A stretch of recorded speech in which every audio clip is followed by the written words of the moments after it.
오늘은 그 그리스도의 심판 때 마지막입니다. 우리가 영광과 존귀와 썩지 아니함에 대해서 얘기를 하는데 영광과 존귀의 문제를 우리가 다루었고요. 어제 존귀의 문제를 다뤘죠. 그리고 오늘은 썩지 아니함의 문제를 다루려고 합니다. 다시 보겠습니다. 고린도후서 5장. 이는 우리가 다 반드시 그리스도의 심판대 앞에 드러나 각각 선악간에 그 몸으로 행한 것을 따라 받으려 함이라. 로마서 14장 10절. 내가 어찌하여 내 형제를 판단하느뇨 어찌하여 내 형제를 업신여기느뇨 우리가 다 하나님의 심판대 앞에 서리라. 그래서 그리스도의 심판대가 성경에 나오는 것을 알 수 있고, 이 그리스도의 심판대는 예수님을 믿지 않는 사람들에 대한 심판이 아니라 예수님을 믿는 사람들이 주님 앞에서 심판받는 것을 얘기하고 있습니다. 우리가 휴거되거나 또는 죽은 후에 부활하여 주님 앞에 섰을 때 우리의 행한 바에 따라서 주님께로부터 심판을 받게 됩니다. 우리가 어떤 것을 구하여 살았는가 하는 것에 따라서 우리의 열매가 달라질 겁니다. 그죠? 제가 예수님을 대학교 4학년 올라가서 믿었는데 그때 제가 예수님을 믿자마자 저랑 맨날 그 당구 치러 다니던 그 친구한테 전도를 했어요. 그런데 그 친구가 예수님을 받아들이지 않고 이제 다른 길로 가게 됐죠. 그래서 그 친구와 저와의 삶은 현격하게 지금 다른 모습을 띠고 있습니다. 진정 우리가 추구해야 할 가치가 무엇인가에 대해서 우리가 지금 살펴보고 있는 중이죠. 로마서 2장. 참고 선을 행하여 영광과 존귀와 썩지 아니함을 구하는 자에게는 영생으로 하신다. 영광의 문제와 존귀의 문제는 지난번에 동영상들에서 다루었습니다. 이번 메시지에서는 이 썩지 아니함을 다루려고 합니다. 네. 썩지 아니함이라고 하는 건 그 반대말은 썩음이겠죠. 그죠? 예. 그래서 썩지 아니함을 알려면, 썩는 게 뭔가를 알면 대충 감이 잡힐 것 같습니다. 요한복음 6장. 썩는 양식을 위하여 일하지 말고 영생하도록 있는 양식을 위하여 하라. 이 양식은 인자가 너희에게 주리니 인자는 아버지 하나님의 인치신 자니라. 또 이제 썩는 거라고 생각할 때 여기 보면 이제 영생하도록 있는 양식이라고 했으니까 영생하는 것과는 반대가 되겠죠. 그죠? 따라서 썩지 아니함을 구하는 것은 영생하도록 있는 것을 추구하는 것을 말한다. 이건 그냥 논리적으로 그렇게 말을 할 수밖에 없죠. 그런데 지옥에서 영원한 형벌을 받는 것도 시간상으로는 영원한 것이죠. 그죠? 그래서 우리가 영생하도록 있는 거라고 얘기를 할 때 이 영생한다는 게 그냥 시간상으로 영원히 사는 것을 의미하는 것은 아닙니다. 물론 시간상으로 영원히 사는 것이지만 하나님과 그리스도에게 속하여서 그분들과 함께 있는 그런 것들을 소유하는 그것이 바로 영생하도록 있는 것입니다. 영생하도록 있는 것은 주님과 그분의 거룩하심에 참여하는 것이 되겠습니다. 디모데전서 1장에 만세의 왕 곧 썩지 아니하고 보이지 아니하고 홀로 하나이신 하나님께 존귀와 영광이 세세토록 있었지어다. 아멘.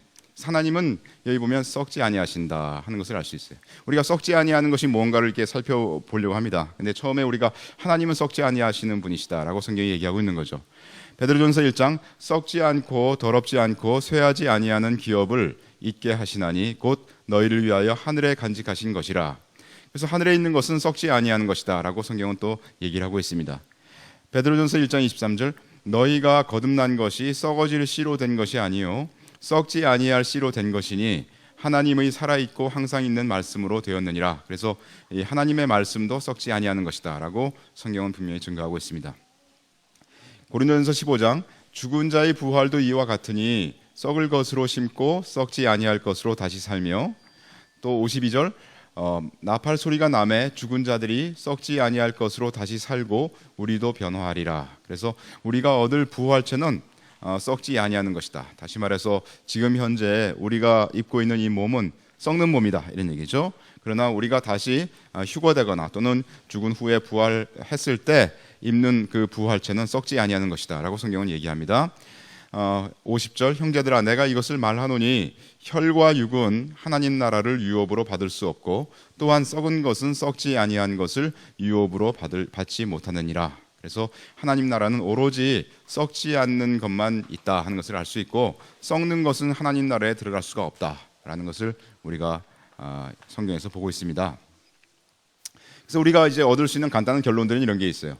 썩지 아니함을 추구하는 자는 적어도 썩는 것을 위하여 살지 않음을 말하는 거다. 그죠? 예.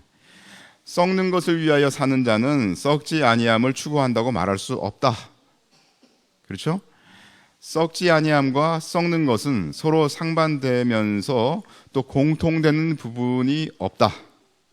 그렇죠? 공통되는 부분이 없습니다. 썩는 것이 하나님 나라에 들어갈 수 없다 그랬어요. 그리고 하나님 나라에는 썩지 아니하는 것만 있다 그랬어요. 따라서 먼저 썩는 것을 추구하지 않도록 우리가 주의해야 되겠습니다. 로마서 8장 그 바라는 것은 피조물도 썩어짐의 종로로 탄 데서 해방되어 하나님의 자녀들의 영광의 자유에 이르는 것이니라. 이런 말씀이 있는데 이 피조물이라고 하는 것은 우리만 얘기하는 것이 아니라 이 삼라만상을 다 얘기합니다. 그래서 삼라만상이 다 썩고 있지 않습니까? 지금 현재 뭐 박테리아나 이런 것들에 의해서 썩고 있어요. 창세기 3장 아담에게 이르시되 네가 네 아내의 말을 듣고 내가 너더러 먹지 말라 한 나무 실과를 먹었은즉 땅은 너로 인하여 저주를 받고 너는 종신토록 수고하여야 그 소산을 먹으리라. 이게 하나님께서 이제 맨 처음에 아담이 타락했을 때 땅이 그 죄 때문에 저주를 받는 것을 말씀하셨습니다. 그런데 계시록 22장에 보시면 새 예루살렘이 이제 나오는데 그 새 하늘과 새 땅에 다시는 저주가 없으며 하나님과 그 어린 양의 보좌가 그 가운데 있으리니 그의 종들이 그를 섬기며 이렇게 되어 있습니다. 그래서 이 썩어진다고 하는 것은 이 땅에 내린 저주의 하나이다라는 것을 알 수 있고 이제 저 새 하늘과 새 땅에서는 그와 같은 썩는 것이 없을 것이다라고 하나님께서 약속을 해주셨습니다.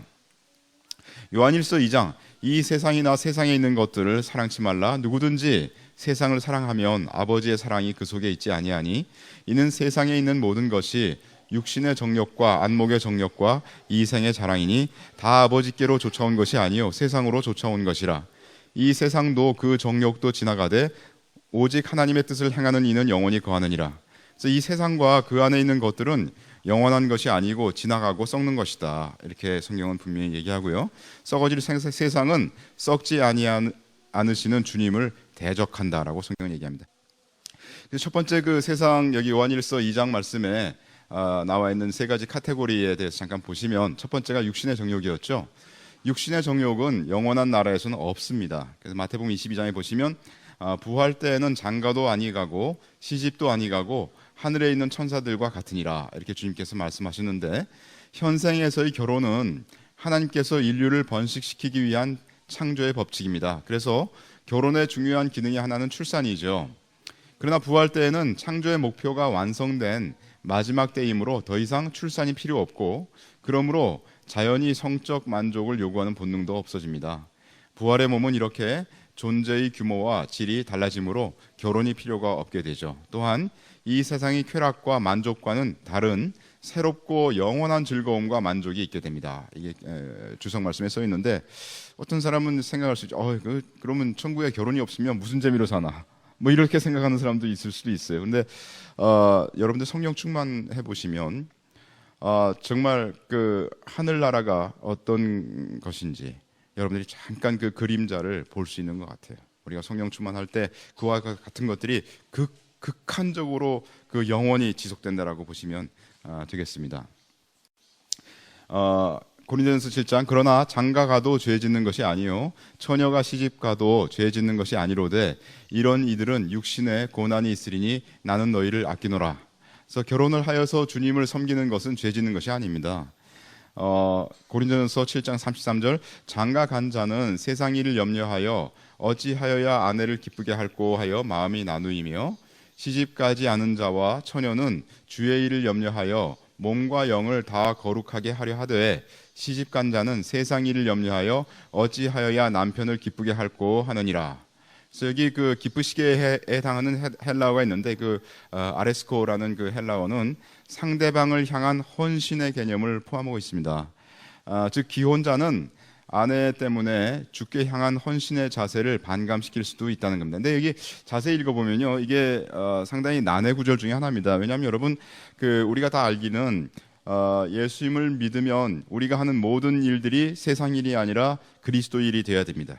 그죠? 우리가 직장에서 상전을 섬기는 것도 그리스도를 섬기는 것이 되고 우리가 부모에게 순종하는 것도 그리스도를 섬기는 거고 내가 내 아내를 사랑하는 것도 그리스도를 섬기듯이 우리가 참 그 아내를 사랑하는 겁니다. 물론 성경은 남편을 순종하는 것이 그리스도를 섬기듯이 하라고 했지만 우리 남편들도 아내를 이렇게 그리스도를 섬기듯이 섬겨야 됩니다.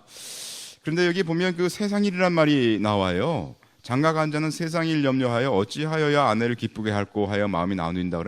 그러면 성경에서 세상 일이 있다 이렇게 얘기하지 않았습니까? 그러면 세상 일과 주의 일이 따로 있다고 한다면 우리가 보통 가르쳤던 모든 일이 그리스도 일이 되어야 된다라는 말과 모순이 된 듯이 보입니다. 그렇지 않습니까? 그래서 제가 이걸 가지고 한참 고민한 적이 있었어요. 그런데 저는 이 말씀을 이렇게 봅니다. 세상 일이라고 한 건 뭐냐면 어찌하여야 아내를 기쁘게 할꼬, 이것이 세상 일이라는 거예요. 그런 거에 속한 것들이 세상 일이라는 거예요. 그래서 우리가 장가간 자가 어찌하여야 아내를 기쁘게 할꼬가 아니라 정말 우리 가정을 통해서 어찌하여야 주님을 높일꼬 하게 되면 그게 세상 일이 아니고 주님의 일이 된다는 거죠. 그런데 여기 성경에서 이렇게 바울 형제님이 쓰신 그 이유는 장가간 자가 그런 일에 혹시 빠질까 염려스럽다 이렇게 우리가 보는 것이 적당하다고 저는 생각이 됩니다. 그리스도인이 세상의 염려로부터 자유함을 받아 오직 하나님을 영화롭게 하며 살아야 하는 것이 마땅한 일입니다. 그러나 그 일을 위하여 독신 생활을 해야 한다는 것은 너무나 부당한 요구죠. 그 법으로 딱 정해서 하나님을 섬기려고 하는 자는 반드시 결혼하지 말아라. 그런 것은 마귀의 가르침이라고 했죠, 성경에. 그래서 그런 것은 법으로 만들어서 어떤 것을 해야 된다라고 한다면 그것은 부당한 요구입니다. 보다 근본적인 문제는 결혼이나 외적인 제도 등에 문제가 있는 것이 아니라 그리스도 안에서의 자유함으로 참 하나님을 섬기느냐 하는 데 문제가 있다는 거죠. 따라서 결혼하지 않은 자라 할지라도 그가 정욕에 매여 있다면 그 역시 하나님을 향한 헌신을 잃어버린 자에 불과합니다. 그렇죠? 네. 기혼자이든 미혼자이든지 간에 그는 주어진 자유를 선용할 때만 주를 기쁘시게 하는 자로 인정받을 수가 있게 됩니다. 다시 35절 보겠습니다. 내가 이것을 말함은 너희의 유익을 위하며 너희에게 올무를 놓으려 함이 아니니 오직 너희로 하여금 이치에 합하게 하여 분요함이 없이 주를 섬기게 하려 함이라. 약간 말씀이 어렵죠. 그래서 킹제임스로 다시 제가 써왔습니다. 내가 이것을 말함은 너희 자신의 유익을 위하며 너희에게 올가미를 씌우려는 것이 아니니 합당히 처신하여 마음에 흐트러짐이 없이 주를 섬기게 하려 함이라. 그렇죠. 마음에 흐트러지지 말아라. 그래서 그런 말을 하는 것이 아까 좀 전에 제가 말씀드린 것처럼 너희가 뭐 예수님 믿으면 무슨 뭐 세상 일을 하게 된다 이런 말이 아니라 너희가 정말 마음이 나누이지 않고 진실로 너희 가정이 주님을 섬기는 그런 가정이 되기를 원한다. 이렇게 해석하는 것이 저는 옳다고 봅니다. 기혼자이든 미혼자이든지 간에 그들에게 있어서 중요한 것은 질서 속에서 주를 섬기는 것이 되고요. 이러한 가르침을 통해서 성경은 우리가 그리스도 안에서 지속적으로 완전한 헌신을 하도록 하려는 것이 목적입니다. 베드로전서 2장 사랑하는 자들아 나그네와 행인 같은 너희를 구원하노니 영혼을 거스려 싸우는 육체의 정욕을 제어하라. 베드로전서 4장 그 후로는 다시 사람의 정욕을 좇지 않고 오직 하나님의 뜻을 좇아 육체의 남은 때를 살게 하려 함이라. 이렇게 되어 있기 때문에 지금 우리는 육체의 정욕이 있는 썩을 육체를 지니고 있죠. 우리 몸에 육체의 정욕이 없다라고 하는 사람은 거짓말하는 자예요. 그래서 우리 육체는 육체의 정욕이 있는 그런 육체를 우리는 가지고 있지만 그 육체의 정욕을 제어할 것을 성경은 말씀하시고 성경이 말씀하신다는 것은 그렇게 가능하기 때문에 우리에게 말씀하시고 있는 거예요. 성경은 우리에게 무리한 요구를 하시지 않습니다. 그래서 우리가 주님을 쫓아 행하면 육체의 정욕을 제어하는 그런 생활을 할 수가 있다는 거죠.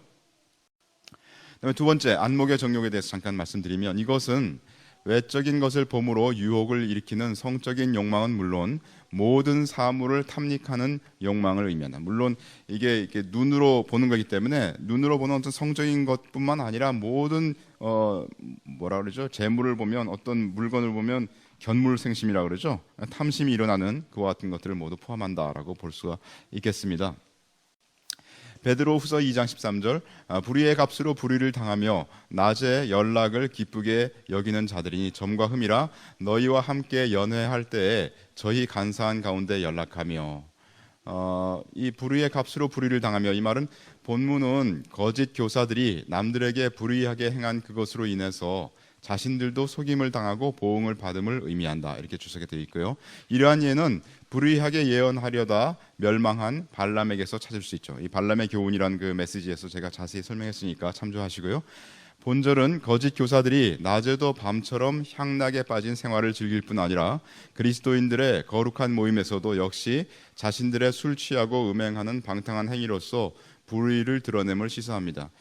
여러분 우리 대학생 친구들 대학교 갔으니까 이제 여러분들이 그리스도인으로서 신앙생활을 하는 것이 쉽지 않은 것을 이제 깨닫기 시작하죠. 이제 어디 가서 뭐라 그러나요? 회식에 갔을 때 여러분들이 그리스도인이라 얘기했을 때 사람들이 쫑코 주고 술 마시라고 얘기하고 거기에 내가 왕따 당할 것을 두려워하는 마음이 생기고 거기에서 내가 굴복할 것이냐 아니면 주님의 신앙을 지킬 것이냐 이런 결정들을 여러분들이 해나가는 것이 쉽지 않을 겁니다. 그러나 저는 그렇게 생각합니다.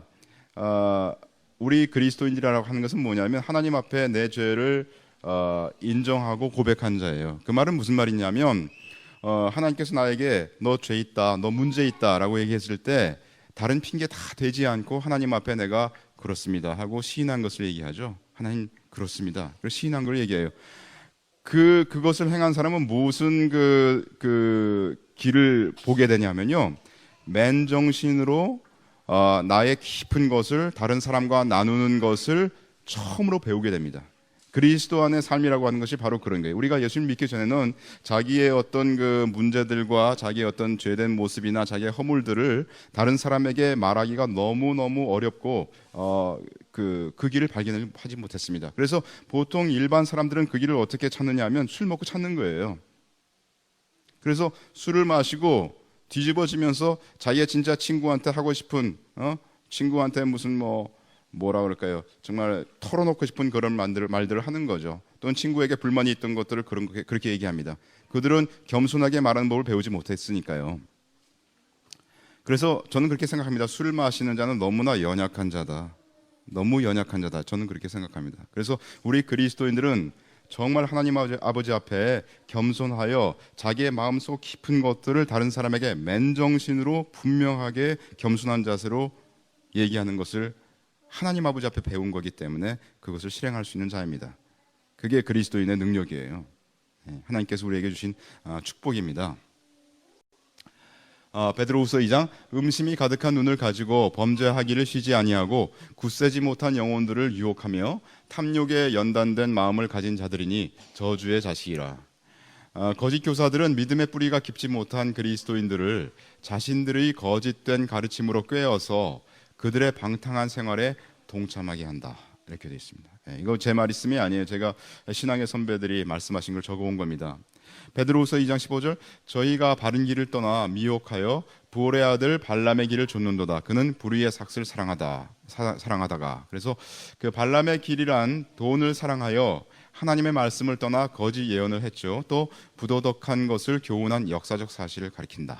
그래서 우리 그 모임 가운데에서 조금이라도 어떤 죄에 대해서 용납하지 않고 우리 모임을 정결하게 지켜나가야 되겠다라고 성경은 명령하고 있습니다.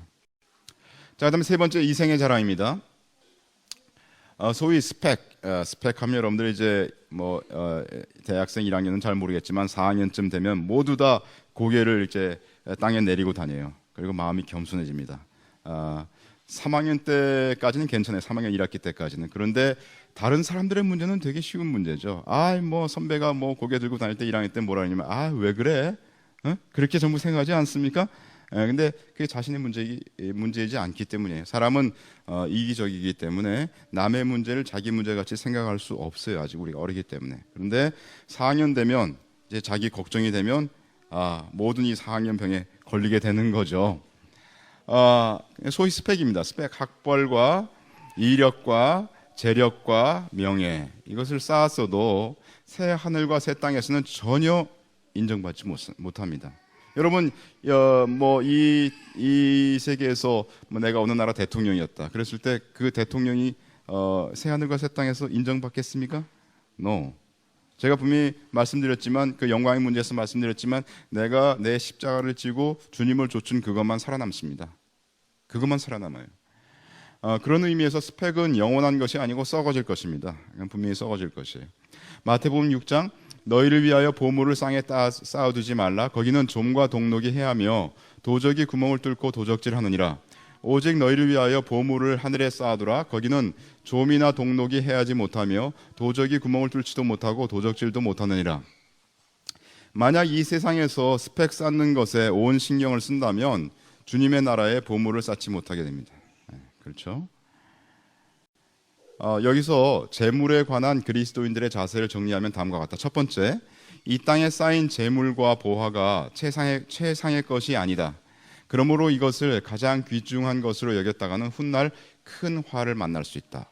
정말 무서운 말씀인 것 같아요. 제 말씀이 아닙니다. 이거 뭐 어떤 신앙의 선배가 쓴 건데, 정말 무서운 말씀인 것 같아요. 정말 우리에게 돈이 쫙 있어요. 예? 금덩어리가 여기 쫙 있다고 해봅시다. 그때 여러분들이 그 금덩어리를 내 사욕으로 이걸 만지는 순간 여러분들은 롯의 처가 되는 거죠. 그죠? 두 번째, 탐욕이 가득한 자들은 지상의 재물에 애착을 느끼고 그것을 위해 살고 있으나 신자는 하늘의 것을 사모해야 한다. 세 번째, 하나님의 심판이 있을 때 이런 것이 우리를 구할 수 없다. 네 번째, 재물이 그리스도인에게도 필요한 것은 사실이나 이것을 풍족히 소유해야만 만족하는 것이 아니라 적은 것에도 만족할 수 있어야 한다. 이게 성경적인 메시지라고 저는 생각합니다. 자, 창세기 19장, 롯의 아내는 뒤를 돌아본 고로 소금 기둥이 되었더라. 여기에 해당하는 히브리어 나바트라는 그 단어는 골똘히 바라보다라는 뜻과 함께 마음속에 간직하다라는 뜻도 지니고 있다고 합니다. 따라서 이것은 롯의 아내가 단순한 호기심에 의해 뒤돌아본 것이 아니라 소돔에 있는 재물에 마음을 빼앗겨 돌아본 것임을 잘 나타내주고 있습니다. 게다가 그녀는 소돔성 멸망에 대한 천사의 가르침보다도 그조차 못 믿어하였을 것이다. 우리가 안목의 정욕에 붙잡혀 있으면 휴거되기가 힘들다, 이런 말씀이죠. 우리는 세상에 속하지 않았고 주님도 세상에 속하지 않았습니다. 요한복음 8장, 유대인들이 가로되 저가 나의 가는 곳에는 너희가 오지 못하리라 하니 저가 자결하려는가? 예수님에 대해서 유대인들이 하는 말이죠. 예수께서 가라사대 너희는 아래서 났고 나는 위에서 났으며 너희는 이 세상에 속하였고 나는 이 세상에 속하지 아니하였느니라. 위로부터 오시는 이는 만물 위에 계시고 땅에서 난 이는 땅에 속하여 땅에 속한 것을 말하느니라. 하늘로서 오시는 이는 만물 위에 계시나니. 그래서 여기 보면 주님은 세상에 속하지 않았고요, 누구든지 그리스도에게 속한 자는 썩어질 세상에 속하지 않았다 하는 것을 우리가 알 수가 있습니다. 사실 우리가 어떤 사람이 그리스도인인가 아닌가를 분별하는 법은 여러 가지가 있지만 그중에 거의 확실한 것 중에 하나는 하나님의 말씀을 그에게 줬을 때, 아버지의 말씀을 줬을 때 그가 그걸 받으면 하나님의 사람이고요, 그 말씀을 받지 않고 리젝트하면, 배척하면 그는 하나님의 사람이 아닌 거죠. 그가 어떤 일들을 하고 있을 때 그 일들이 잘못된 것을 우리가 성경 말씀으로 경고하고 경계하고 견책했을 때 그가 그 말씀을 잘 받아들이는 사람은 하나님의 사람이라고 저희는 생각합니다. 요한복음 15장, 너희가 세상에 속하였으면 세상이 자기의 것을 사랑할 터이나 너희는 세상에 속한 자가 아니요 도리어 세상에서 나의 택함을 입은 자인 고로 세상이 너희를 미워하느니라. 17장, 내가 아버지의 말씀을 저에게 주었사오매 세상이 저희를 미워하였사오니 이는 내가 세상에 속하지 아니함 같이 저희도 세상에 속하지 아니함을 인함이니이다. 내가 세상에 속하지 아니함 같이 저희도 세상에 속하지 아니하였삼나이다. 세상이 우리를 미워하는 것은 소속이 틀리기 때문이다. 이거 여러분들 이런 거 이해하십니까? 아주 간단한 예는 이런 겁니다. 우리가 물고기가 강에서 살잖아요. 물고기가 왜 강에서 살아요? 저는 맥주병이거든요. 전 들어가기만 하면 가라앉습니다. 20m를 제가 최대한으로 가가지고 20m 가거든요. 그런데 그래서 저는 자녀들을 딱 5살이 되자마자 전부 다 풀장에 가가지고 훈련을 시켰어요. 제발 나 같은 인간은 만들지 말자. 이렇게 해가지고 이제 우리 자녀들은 다 수영을 할 줄 아는데, 그런데 이 물고기가 왜 물에서 그렇게 자연스럽게 놉니까? 저는 왜 물속에 들어가면 못 삽니까? 왜냐하면 나는 사람이고 물고기는 물고기이기 때문이죠. 소속이 틀려요. 소속이 틀립니다. 물고기가 밖으로 나오면 어떻게 돼요? 너무나 불편하죠. 죽음이 그에게 오는 겁니다. 소속이 틀리기 때문이에요. 그래서 여러분들이 만약에 어떤 사람이 그리스도인이냐, 그가 세상에서 그냥 놀고 있어 계속. 근데 그게 행복해. 그러면 그는 세상에 속한 자예요. 소속이 거기니까요. 근데 내가 세상적인 어떤 일을 해, 막 그냥 그러면서 막 세상을 즐거워하는 듯이 행동해. 그렇지만 내 마음속에는 정말 힘들어. 그걸 할 때마다 마음속에 너 그거 잘못됐다고 반향이 계속 있어. 그러면 내가 어쩌면 하나님의 사람일 수도 있어요. 그렇죠? 소속이 틀리기 때문입니다. 주님께 속한 자와 세상에 속한 자는 빛과 어두움이 서로 섞일 수 없는 것과 같습니다. 디모데후서 1장 이제는 우리 구주 예수 그리스도의 나타나심으로 말미암아 나타났으니 저는 사망을 패하시고 복음으로써 생명과 썩지 아니할 것을 드러내신지라. 그래서 주님께서는 복음으로 썩지 아니하는 것이 무엇인가를 드러냈어요. 만약 주님께서 십자가의 승리를 이루시지 않으셨다면 우리가 썩지 않는 것에 참여할 수가 없었겠죠. 그죠? 그러나 주님께서 승리하셨기 때문에 우리는 이제 썩지 않는 것을 추구할 수 있게 됐고 거기에 참여할 수가 있게 됐습니다. 누구든지 그리스도 안에 있으면 썩지 아니하는 하나님의 나라에 참여하게 됩니다. 베드로후서 1장 이로써 그 보배롭고 지극히 큰 약속을 우리에게 주사 이 약속으로 말미암아 너희로 정욕 때문에 세상에서 썩어질 것을 피하여 신의 성품에 참여하는 자가 되게 하려 하셨으니. 저는 이 말씀 어렴풋이 이해하겠죠. 우리가 하나님 아버지의 그 신의 성품에 참여한 사람이 됐다고 합니다. 자, 썩지 아니함을 구하는 것에 대해 그것의 정의를 내리기보다는 신뢰 몇 가지를 통해서 여러분들이 썩지 아니함을 구하는 것이 무엇이다라는 것을 이해를 돕고자 합니다. 그래서 제가 준비한 이 세 가지 문제는 성전에 관한 문제와 기도와 예배의 문제와 먼저 그의 나라를 구하는 문제, 이 세 가지 문제를 잠깐 썩지 아니함을 구하는 신뢰로 한번 얘기를 해보겠습니다. 첫 번째 성전의 문제입니다. 시편 11편에 여호와께서 그 성전에 계시니 여호와의 보좌는 하늘에 있으며 그 눈이 인생을 통촉하시고 그 안목이 저희를 감찰하시도다. 이 하나님께서 성전에 계신다는 말은 하나님께서 그의 의로운 백성 중에 임재하여 계심을 나타내는 것이다. 또한 성전은 거룩하신 하나님께서 계신 하늘에 있다고 이해하는 것이 제일 좋은데 이는 손으로 지은 성전은 하늘의 모형일 뿐이기 때문이다. 성전이 손으로 지은 게 있었는데 그 성전은 사실 하늘에 있는 것들을 본따서 만든 거예요. 히브리서 8장에 보시면 저희가 섬기는 것은 이 저희라는 것은 구약의 성도들을 얘기합니다. 하늘에 있는 것의 모형과 그림자라. 모세가 장막을 지으려 할 때에 지시하심을 얻음과 같으니 가라사대 삼가 모든 것을 산에서 내게 보이던 본을 조차 지으라 하셨느니라. 그러니까 땅에 있는 성막은 하늘에 있는 어떤 성전을 본떠서 만든 것이다. 실체는 하늘에 있다 이런 얘기죠. 레위 계통의 제사장들은 지상의 성소에서 그들의 직무를 수행했습니다. 그러나 그 지상에 있는 성소는 하늘에 있는 참 성소의 모형에 불과했습니다. 출애굽기 25장 내가 그들 중에 거할 성소를 그들을 시켜 나를 위하여 짓되 무릇 내가 네게 보이는 대로 장막의 식양과 그 기구의 식양을 따라 지을지니라. 너는 삼가 이 산에서 내게 보인 식양대로 할지니라. 그렇기 때문에 모세의 장막은 하나님께서 모세에게 보여주신 대로 만든 것으로 하늘에 있는 것의 모형과 그림자다라는 것을 우리가 추정할 수가 있습니다. 히브리서 9장 율법을 조차 거의 모든 물건이 피로써 정결케 되나니 피 흘림이 없은즉 사함이 없다 이런 말씀이 있는데요.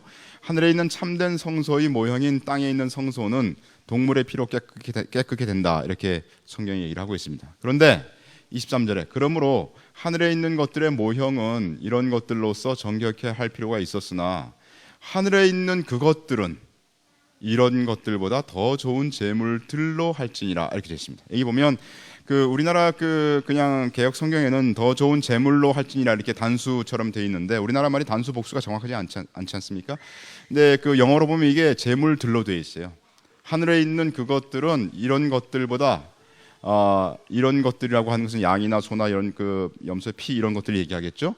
이런 것들보다 더 좋은 재물들로 하늘에 있는 그것들을 정결케 할 필요가 있다 이렇게 되어 있습니다. 영어는 물론 킹 제임스 버전에 sacrifices 이렇게 되어 있죠. 재물들. 하나님께서 계시는 곳을 상징하는 지성소에 들어갈 때 반드시 희생의 피를 뿌려야 하는 것처럼 살아계신 하나님 앞에 나아가려면 반드시 주님의 피를 힘입어야 한다는 것을 말하고 있는 겁니다. 근데 왜 그럼 주님의 피가 한 번의 제사만 지냈는데 왜 여기 좋은 제물이라고 하지 않고 좋은 제물들 복수로 했을까요? 이런 문제가 나오죠. 한편 그리스도의 피를 의미하는 제물의 헬라어 수시아이스는 복수이다 이렇게 되어 있고요. 이것은 한 번의 제사로서 속죄 사역이 성취되었음을 나타내는 총칭적 용법으로서 그리스도의 피를 통한 제사가 단번에 행한 영원한 제사임을 시사한다. 다시 말해서 한 번의 주님의 제사가 구약의 많은 제사들보다 훨씬 뛰어남을 말하고 있으며 한 번의 제사이지만 많은 사람들에게 효력과 적용이 됨을 말하려고 복수로 썼다 이렇게 우리가 해석을 하고 있습니다. 저는 그 말씀이 맞다고 생각해요. 주님은 분명히 히브리서 저자는 분명히 주님께서 한 번 십자가에 달리심으로 우리의 모든 죄가 용서됨을 강조하고 있지 않습니까? 그래서 그분이 분명히 한 번의 제사의 중요성을 알고 있는데 불구하고 왜 제물이란 단어를 복수로 썼느냐? 왜냐하면 여러분에게도 또 저에게도 그 효력이 동일하게 있기 때문에 제물들로 이렇게 썼다, 복수로 썼다라고 말하고 있습니다.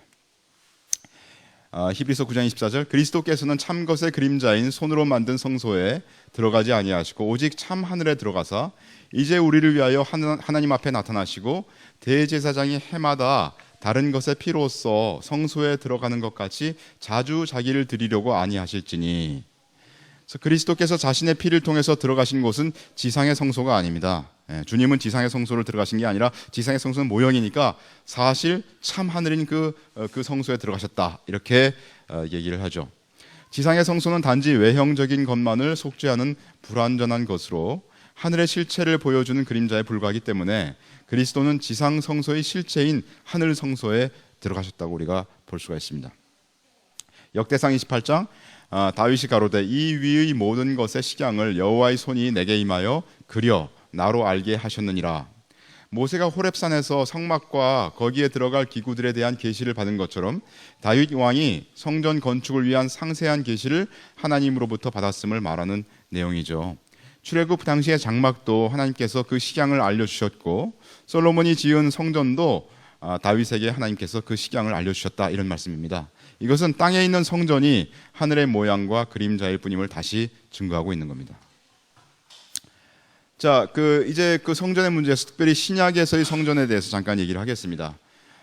첫 번째 신약에서의 성전이 이제 여러 가지 표현들이 나오는데 첫 번째 돌로 만든 성전을 신약성에 얘기를 하고 있습니다. 누가복음 21장 어떤 사람들이 성전, 여기 성전은 이제 헬라어로 히에론 이렇게 되어 있습니다. 성전을 가리켜 그 미석과 헌물로 꾸민 것을 말하며 예수께서 가라사대 너희 보는 이것들이 날이 이르면 돌 하나도 돌 위에 남지 않고 다 무너뜨리우리라.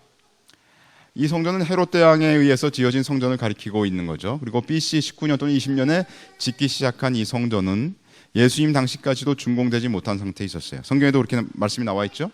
그런데 이 돌 하나도 돌 위에 남지 않는 그 심판이 행해졌죠. 그거는 AD 70년에 로마의 디도 장군이 이끄는 로마 군대에 의해서 역사적으로 그것이 실현됐습니다. 이는 AD 63년에 그 성전이 완공된 후에 겨우 7, 8년 후의 일이었습니다. 디도 장군이 겨우 7, 8년밖에 완공이 안 된 완공 후 7, 8년 후에 와가지고 돌 하나도 돌 위에 남기지 않고 다 무너뜨렸어요. 근데 성전이란 그 헬라어는 두 가지 단어가 있습니다. 우리 성경에는 그냥 성전 둘 다 이렇게 성전으로 되어 있는데 사실 우리가 좀 전에 봤던 그 성전 있지 않습니까? 히에론 이거는 성소하고 성소의 그 마당하고 그리고 성소의 부속 건물 이런 것들을 다 일컬어서 그 일체를 통틀어서 일컫는 말을 히에론이라고 얘기를 하고요. 그 다음에 나오스라고 하는 것이 있습니다. 이것도 성전이라고 되어 있는데 이것은 성소와 지성소만을 일컫는 말입니다. 그 가장 핵심 그 건물이죠. 거기만을 일컫는 말을 나오스라고 얘기합니다. 그래서 이것은 헤롯 성전 모델인데요. 여기 보면 여기 바깥에 큰 외곽이 있죠. 이게 이제 히에론입니다. 여기 전체를 총틀어서 히에론이라고 얘기를 하고요. 그 다음에 여기 나오스가 바로 여기 조그만 건물 요걸 얘기합니다. 그게 나오스입니다. 거기 보면 성소와 지성소가 사이가 이제 휘장이 갈리어져 있다 이렇게 돼 있었죠. 그리고 예수님이 돌아가실 때 그 휘장이 위로부터 아래로 찢어지지 않았습니까? 그것이 바로 나오스입니다. 자, 데살로니가후서 2장 저라고 하는 건 적그리스도입니다. 아직 나타나지 않았죠. 저는 대적하는 자라 범사에 일컫는 하나님이나 숭배함을 받는 자 위에 뛰어나 자존하여 하나님 성전에 앉아 자기를 보여 하나님이라 하느니라. 여기서는 이제 이 성전 나오스를 얘기합니다. 그죠? 아마도 지성소에 자기가 들어갈 걸 얘기하지 않나 이렇게 생각이 되고요. 마태복음 24장 그러므로 너희가 선지자 다니엘의 말한 바 멸망에 가증한 것이 거룩한 곳에 선 것을 보거든 읽는 자는 깨달을진저. 요게 이제 마태복음 24장의 말세에 대한 예수님이 여러 가지 말씀을 하시다가 이 말씀하시는데 이거는 다니엘서를 분명히 인용하셨습니다. 그리고 다니엘서에서 멸망에 가증한 것이 거룩한 곳에 선 것을 얘기하는 그 예언이 다니엘서 9장 26절 말씀이죠.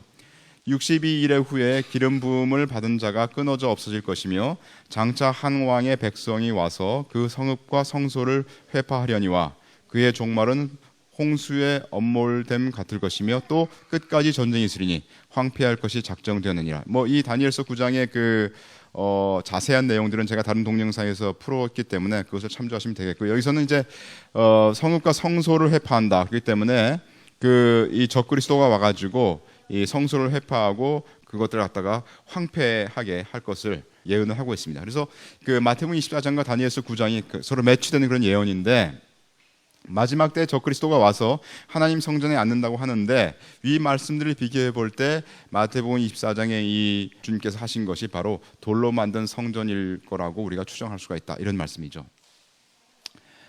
자, 이제 요한복음 2장에 가시면 예수께서 대답하여 가라사대 때 너희가 이 성전을 헐라 내가 사흘 동안에 일으키리라, 이런 말씀이 있습니다.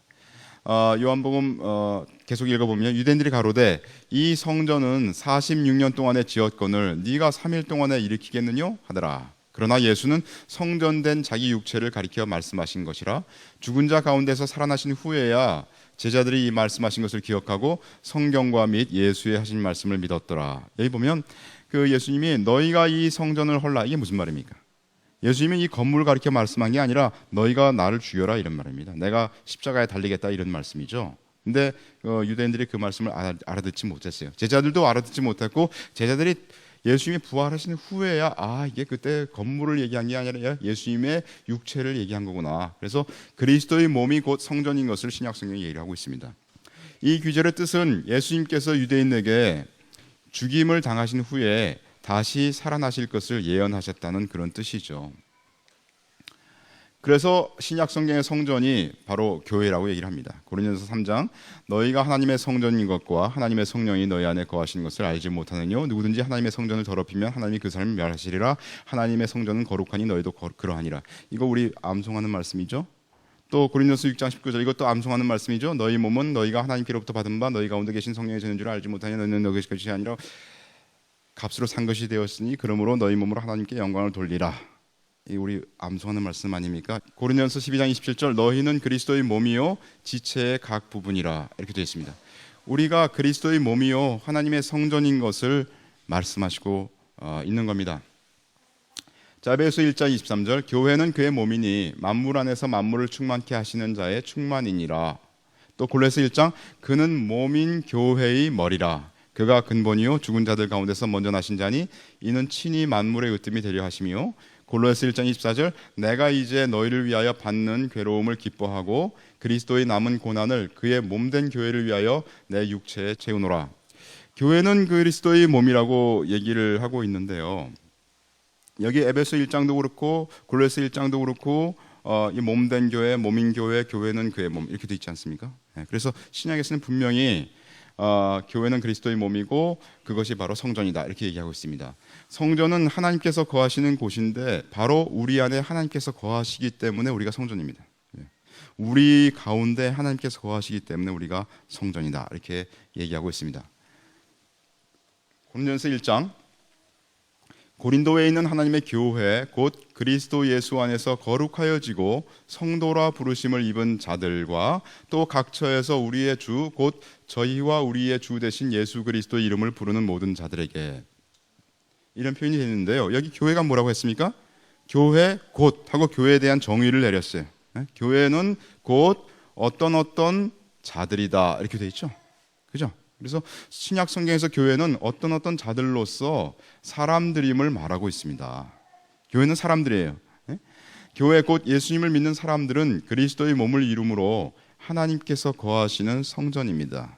우리가 성전하면 전이라고 하는 것이 집전자이기 때문에 집이라고 생각하기 쉬운데 아니죠.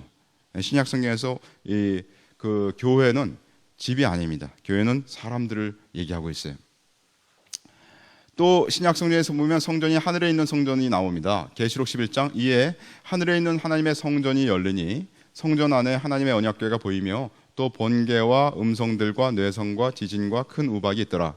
15장 하나님의 영광과 능력 때문에 성전에 연기가 가득 차게 되매 일곱 천사의 일곱 재앙이 마치기까지는 성전에 능히 들어갈 자가 없더라. 그래서 여기 보면 하늘에 있는 성전이 이렇게 보이는 것을 알 수가 있어요. 하늘에 있는 하나님의 성전이 있고요, 이것은 아마도 모세에게 보여주셨던 그 하늘의 성전일 거다라고 우리가 추정할 수 있죠. 또 신약에서 성전을 다루는데 그 하나님과 어린 양이 바로 우리의 성전이다 이렇게 얘기하는 부분이 있습니다. 계시록 21장 성 안에 성전을 내가 보지 못하였으니 이는 주 하나님 곧 전능하신 이와 및 어린 양이 그 성전이심이라 이렇게 되어 있습니다. 구약 시대에 성막이나 성전은 하나님이 임재하셔서 이스라엘 백성과 교제를 나누는 곳이었습니다. 그런 어떤 장소였죠. 그러나 이제 새 하늘과 새 땅의 거룩한 성 예루살렘에는 더 이상 가시적인 눈에 보이는 성전이 필요하지 않습니다. 왜냐하면 전능하신 하나님과 어린 양이신 그리스도께서 직접 하나님 백성들 가운데 임재하셔서 그들과 교제를 나누시기 때문이죠. 커먼트에 그렇게 되어 있습니다. 그래서 요한은 본절에서 전능하신 하나님과 어린 양이신 그리스도께서 성전이라고 선언하고 있죠. 교회가 하나님의 성전인 것처럼 교회는 하나님과 어린 양 안에 거함으로 하나님과 어린 양이 성전입니다. 그죠? 요한복음 17장 아버지께서 내 안에 내가 아버지 안에 있는 것 같이 저희도 다 하나가 되어 우리 안에 있게 하사 세상으로 아버지께서 나를 보내신 것을 믿게 하옵소서. 주님께서 겟세마네 동산에서 잡히시기 전에 하셨던 그 기도이십니다. 새 하늘과 새 땅에서는 우리가 하나가 되어서 아버지와 주님 안에 있는 사실이 극명하게 체험될 것입니다. 그죠? 여기 주님과 아버지가 하나였어요. 그런데 이제 우리도 다 하나가 되게 해달라고 주님께서 기도하셨고요. 그리고 새 하늘과 새 땅에서는 우리가 다 하나가 되어서 아버지와 주님 안에 있는 사실을 우리가 극명하게 체험할 거다. 이렇게 볼 수가 있습니다. 자, 신약에서의 성전 정리해 보면 우리가 살펴본 바에 의하면 신약에서의 성전은 분명히 정의가 되어 있습니다. 신약에서 그리스도인들이 모이는 어떤 장소를 성전이라고 표현한 적은 한 번도 없습니다. 그죠? 고린도서 16장에 보시면 아시아의 교회들이 너희에게 무난하고 아굴라와 브리스가와 및 그 집에 있는 교회가 주 안에서 너희에게 간절히 무난하고 골로새 4장 라오디게아에 있는 형제들과 눈바와 그 여자의 집에 있는 교회에 무난하고 빌레몬서 1장 및 자매 아비아와 및 우리와 함께 군사된 아키포와 내 집에 있는 교회에 편지하노니 여기 그 예를 들면 뭐 아굴라와 브리스가 또는 뭐 눈바와 그 여자가 집이 커가지고 그 집에 교회당을 새로 또 짓고 그 교회당에서 사람들이 모인 게 아니에요. 그죠? 그 집을 열어서 그 집에 사람들이 예수 믿는 사람들이 모였다는 거예요. 신약 성경에서는 이 교회라는 단어가 건물이라고 표현된 적이 한 번도 없습니다. 교회는 철저히 성령님께서 이 성경을 쓰실 때 사람들이었어요. 내가 피로 산, 그죠? 예수 그리스도께서 그분의 피로 산 사람들이에요. 왜 사람들일까요? 왜 그럴까요? 집은 썩을 것이고 사람들의 영혼은 썩지 아니할 것이기 때문에 그것입니다. 그죠? 신약에서는 집에서 교회 사람들이 모일 때 그 장소를 그냥 집이라고 표현했습니다. 그래서 여러분들이 그 정말 주님 앞에 이렇게 얘기를 할 때 교회라는 표현을 할 때 저는 그래서 예배당이라는 표현을 씁니다. 어디 장소를 얘기할 때는 우리가 모이는 장소가 있을 수 있잖아요. 그거를 교회라고 저는 얘기하지 않습니다. 제가 볼 때는 주님의 마음이 아프실 것 같아요. 주님은 썩지 아니하는 그 사람들의 영원히 사는 그 영혼들을 위해서 우리를 위해서 피 흘려 주셨는데 썩을 것을 교회라고 얘기한다면 주님 마음이 얼마나 아프시겠어요. 저는 그렇게 잘 얘기가 안 나와요. 건물에 대해서 교회라고 얘기가 안 나와요. 교회 말이죠. 교회에 도둑이 들어가면 그 장소가 갑자기 도둑의 소굴이 되지 않습니까? 요새는 영국이나 이런 데서 그 교회당이 예배당이 넘어간대요. 누구한테? 무슬림들한테 넘어간대요. 무슬림들 예배당으로. 그럼 그게 교회입니까? 아니죠. 그건 썩어질 것이니까 그건 교회가 아니죠. 예배당일 뿐입니다. 그렇죠? 우리가 예배당을 신성시하거나 예배당이 특별한 장소라고 생각한다면 주님 마음 아프신 거예요. 저는 그렇게 생각합니다. 사도행전 2장 날마다 마음을 같이하여 성전 여기는 히에로니입니다. 나오스가 아니죠. 그 성전에서 모이기를 힘쓰고 집에서 떡을 떼며 기쁨과 순전한 마음으로 음식을 먹고 어떤 사람은 여기 이 말씀 자 사람들이 성전에서 모이지 않았냐 그래서 사람들이 모이는 장소를 성전이라 부르자. 그건 논리적으로 말이 안 되죠. 여기서 얘기하는 성전은 예루살렘에 있었던 그 성전입니다. 성경에서 어떤 장소를 땅에 있는 장소를 성전이라고 얘기했을 때는 그것은 예루살렘에 있는 곳이었어요. 율법을 살펴보세요. 하나님께서 지정하신 그곳에 가서 11조를 드리라고 그러지 않았습니까? 예루살렘입니다. 다른 곳에 가면 하나님께서 그걸 인정하지 않는다고 그랬어요. 그죠? 그래서 여기서 교회 사람들은 예루살렘에 있는 그 성전에서 모였습니다. 성전이 크니까, 사람들이 많았으니까. 특히 따로 모일 장소가 없어가지고 거기 성전에서 모였어요. 그러나 핍박이 일어났을 때 그 성전에서 더 이상 모이지 못하고 사람들이 흩어졌죠. 그리고 사람들이 집에 가서 모이게 된 겁니다. 여기 성전이 예배당을 표현하는 것이 절대 아닙니다. 다만 예루살렘의 성전이 예배당의 역할을 한 것을 말하고 있는 거죠. 그러나 오늘날의 예배당이 성전이 될 수는 없습니다. 썩지 아니함을 구할진대 썩어질 건물, 예배당을 썩어지지 않는 교회로 생각할 수 없습니다. 제가 이런 말씀을 드리는 건 뭐냐면 우리가 영광과 존귀와 썩지 아니함을 구한다고 했을 때 이게 어떤 바깥의 문제가 아니에요. 우리가 어떤 기준을 가지고 삶을 살아가느냐 하는 기준의 문제 아닙니까? 그건 가치의 문제예요. 내 삶의 가치라고 하는 건 뭐냐면 누가 나를 예를 들어서 세뇌를 시켰어요. 세뇌를 시키더라도 내 속에 남아있는 게 나의 가치입니다. 내가 추구하는 가치예요. 옛날에 제가 대학교 때 예수님을 믿고 나서 어떤 사람이 저희한테 왔어요. 가만히 얘기해 보니까 이 사람이 이단이더라고. 문선명 그쪽의 이단이었어요. 근데 그 사람이 우리한테 그런 얘기를 하더라고. 당신들 이렇게 예수 믿는 거 한다고 찬양하고 그러고 있는데 내가 당신들 말이지 최면 걸어 가지고 세뇌시키면 당신들 예수님을 부인할 수 있게 할 수 있다 그렇게 얘기하더라고. 그래서 우리가 뭐라고 했는지 알아요? 요한복음 1장에 보시면 영접하는 자 곧 그 이름을 믿는 자들에게는 하나님의 자녀가 되는 권세를 주셨으니 이는 육정으로나 혈통으로나 사람의 뜻으로 나지 아니하고 오직 하나님께로서 난 자들이니라. 이 말씀을 대면서 이것이 사람으로부터 난 것이 아니라 하나님께로부터 난 것이기 때문에 당신이 비록 우리에게 그렇게 한다 할지라도 내 속에 있는 영이 하나님을 부인하지 않을 것이다 이렇게 얘기했어요. 옛날에 어떤 주님을 믿던 형제님이 차 사고를 당했습니다. 차 사고를 당해가지고 이분이 어느 신학교의 히브리어 교수였어요. 근데 이 사람이 차 사고를 당해가지고 식물인간이 됐습니다. 식물인간이 됐는데 이 사람이 깨어난 듯이 자꾸 뭔가를 중얼거리는 거예요. 그래서 사람들이 그 사람이 중얼거리는 것을 알지 못해가지고 가서 귀를 들여봐요. 조그만 목소리로 중얼거리니까. 근데 얘 미국 사람인데 아무도 그 말을 알아듣지 못했습니다. 그러다가 어느 한 분이 가만히 들어보니까 그 말씀이 히브리 말로 시편 1편을 말하고 있는 거였어요. 여러분, 우리 육체는 쓰러지고 할 수 있지만 우리의 영에 함께 하신 그 하나님 성령께서 우리를 붙잡고 계시기 때문에 우리의 가장 중심에 우리의 가치가 인코드 되어 있습니다. 여러분들 무엇을 위해서 살겠습니까? 어떤 특별한 장소 예배당에 가서 기도해야 효력이 더할 것이라고 생각하는 사상은 신약에 없습니다. 그건 주님을 슬프시게 하는 사상이죠. 오히려 아무도 보지 않는 골방에서 은밀한 중에 보시는 하나님께 기도할 것을 주님은 말씀하시지 않았습니까? 마찬가지로 어떤 장소에서 땅 밟기 기도를 해야만 효력이 있다고 하는 것은 성경에 없는 명령을 만든 것입니다. 사람들로 하여금 성경에 분명히 명령되어 있지 않은 어떤 정해진 형태의 외모를 취하게 하는 것을 우리는 조심해야 되겠습니다. 갈라디아서 2장 이는 가만히 들어온 거짓 형제의 까닭이라 저희가 가만히 들어온 것은 그리스도 예수 안에서 우리의 가진 자유를 엿보고 우리를 종으로 삼고자 함이로되.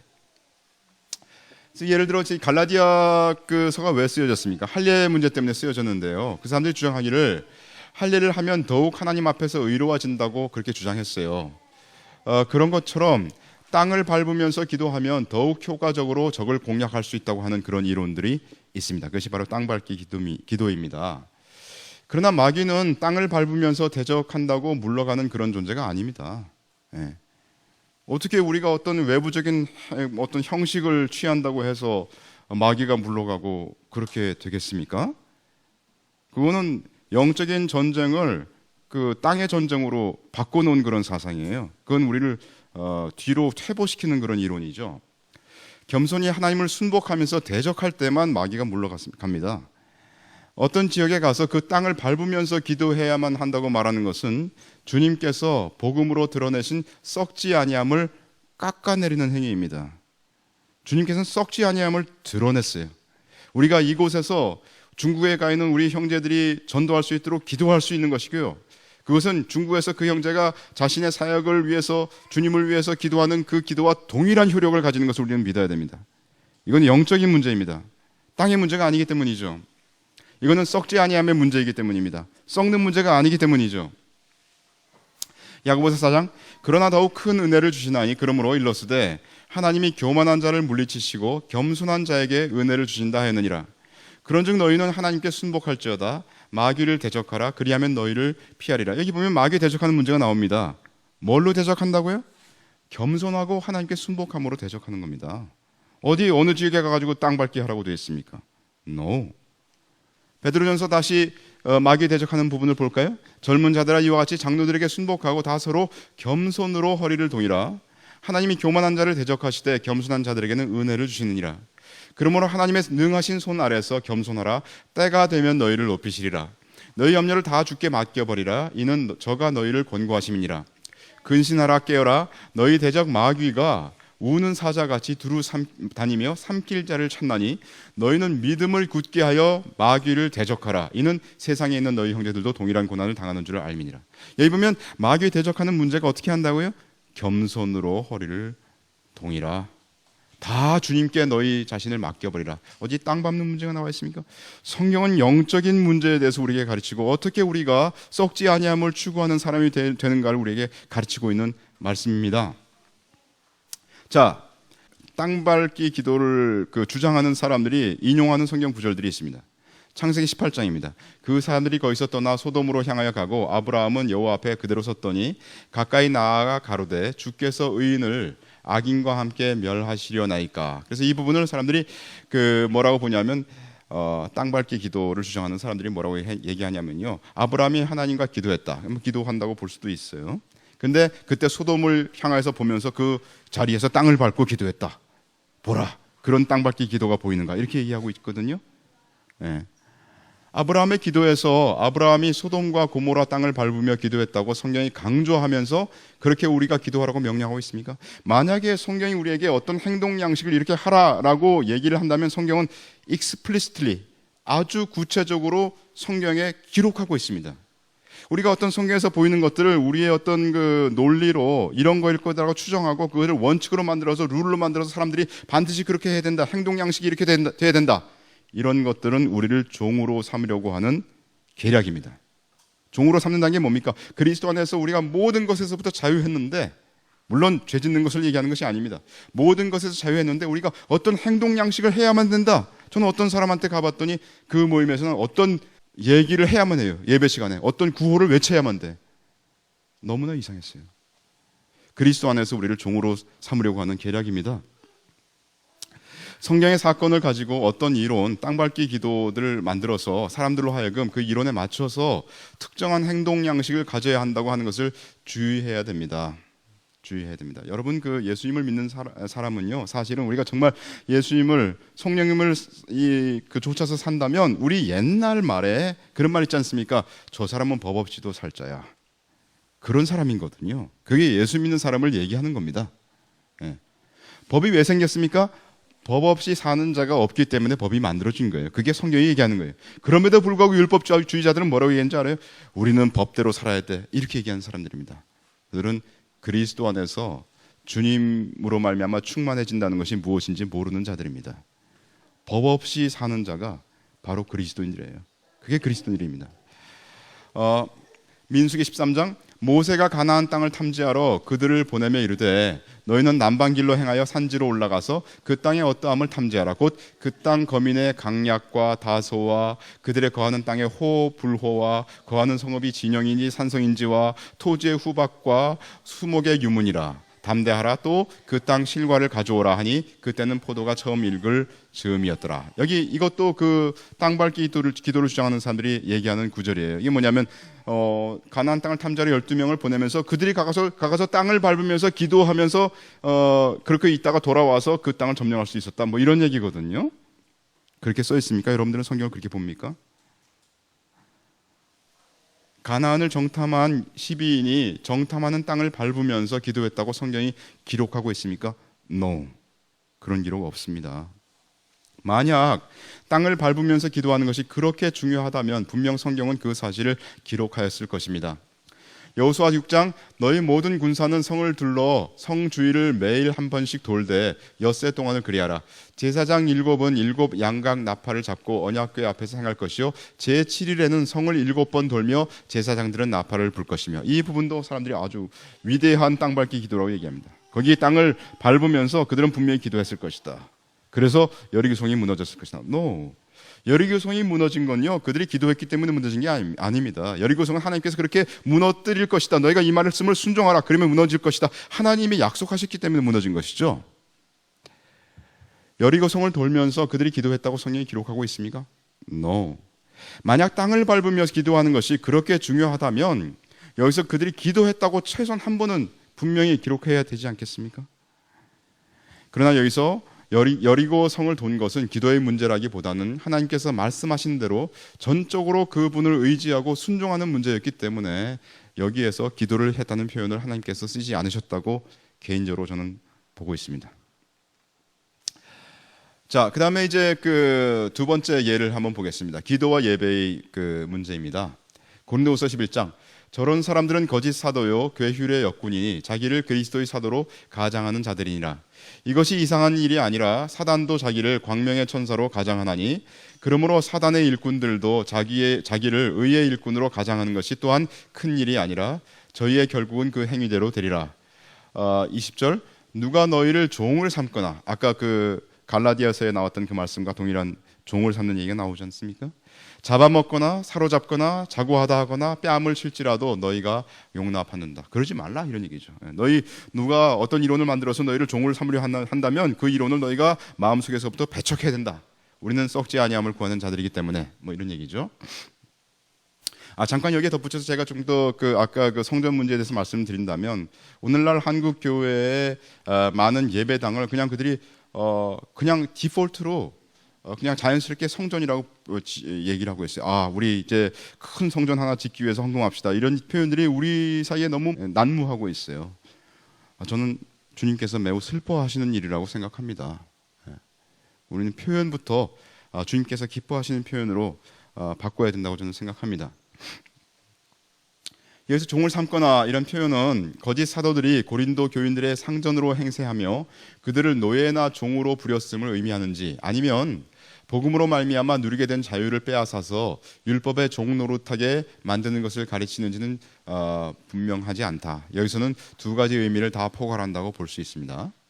고린도 교인들은 자신들을 짓밟고 착취하는 자들에게는 관대하고 인내와 동정심을 가지고 접근하는 바울에게는 완고하게 하는 그런 아이러니를 보여줬다고 코멘트에서 얘기하고 있습니다. 그렇지 않습니까? 예.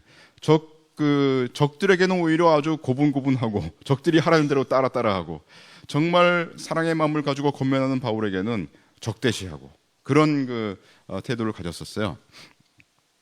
성경에 없는 명령을 듣기 좋은 이론으로 꿰어 맞추어서 사람들로 하여금 정해진 행동 양식을 따르게 하는 것을 배척해야 합니다. 요한복음 4장 우리 조상들은 이 산에서 예배하였는데 당신들의 말은 예배할 곳이 예루살렘에 있다 하더이다. 이건 수가성의 여인 사마리아 여인이 말하고 있는 거죠. 21절 예수께서 가라사대 여자여 내 말을 믿으라. 이 산에서도 말고 예루살렘에서도 말고 너희가 아버지께 예배할 때가 이르리라. 현대어 성경에는 이렇게 되어 있습니다. 여자여 내 말을 믿어라. 이 산이든 예루살렘이든 아버지께 예배드리는 장소가 문제되지 않을 때가 오고 있다. 네, 이렇게 되어 있습니다. 저는 참 현대어 성경이지만 참 좋다고 생각합니다. 23절 아버지께 참으로 예배하는 자들은 신령과 진정으로 예배할 때가 오나니 곧 이때라. 아버지께서는 이렇게 자기에게 예배하는 자들을 찾으시느니라. 킹제임스 버전으로 보시면 그러나 참된 경배자들이 아버지께 영과 진리로 경배드릴 때가 오나니 바로 지금이라. 이는 아버지께서 자기에게 경배드리는 그런 자들을 찾으심이니라. 예, 지금도 저는 마찬가지로 생각합니다. 하나님께서는 영과 우리 마음 가장 깊은 하나님께서 우리의 영에 함께 하셨다고 했는데, 그 영과 진리라는 말은 하나님의 말씀이죠. 하나님의 말씀을 쫓아서 하나님을 예배하는 그런 자들을 찾으십니다. 지금도 찾으십니다. 그래서 여기 주님께서 하신 말씀은 뭐냐면, 분명히 썩어질 장소가 예배에 중요하다고 말하지 않았습니다. 분명히 아까 좀 전에 말씀드렸던 것처럼 여자여 내 말을 믿어라. 이 산이든 예루살렘이든 아버지께 예배 드리는 장소가 문제되지 않을 때가 오고 있다. 썩어질 장소가 예배에 중요하지 않다고 주님께서 말씀하셨습니다. 아버지께서는 진정으로 썩지 아니함을 구하는 예배자를 찾으신다 하는 말씀으로 볼 수가 있는 거죠. 마태복음 6장 너희는 먼저 그의 나라와 그의 의를 구하라. 그리하면 이 모든 것을 너희에게 더하시리라. 이제 세 번째 예는 먼저 그의 나라와 그 의를 구하는 문제를 다루겠습니다. 복음을 듣고 순종하며 그 복음을 전파하기에 힘쓸 것을 명령하신 거죠. 여기 그 먼저라는 말은 프로톤이라는 이 말입니다. 이 프로톤이란 말은 이방인들이 인생의 목표로 정하고 추구하고 있는 세속적인 욕망과 세상적 노력이 모두 2차적인 것이다. 그리고 부차적인 것임을 강조한 말입니다. 따라서 정령이 이 말은 하나님의 나라와 그 의를 구하는 일이 인생의 가장 중요하고 긴급히 선결해야 할 문제임을 강조해주고 있습니다. 제가 대학교 때 열심히 공부를 했어요. 참 열심히 공부하다가 공허하게 됐습니다. 그리고 3학년 때 가니까 너무나 공허해졌습니다. 그래서 공허해져가지고 그래서 막 방황하게 됐습니다. 그때 친구가 줬던 성경이 기억이 나서 그 성경을 읽다가 예수 믿었거든요. 근데 대학교 4학년 때 거듭나고 나니까 예수님을 이렇게 죽은 자가 살아난다는 사실이 있는데 이것보다 더 중요한 것이 어디 있느냐? 그렇지 않습니까? 예? 죽었다가 살아나는 게 진짜라면 그것보다 더 중요한 게 어디 있어요? 내가 지금 공부하는 이건 뭐 죽는 거에서 다루는 문제잖아요. 아무리 해도 죽지 않는 것을 해내는 게 아니잖아요.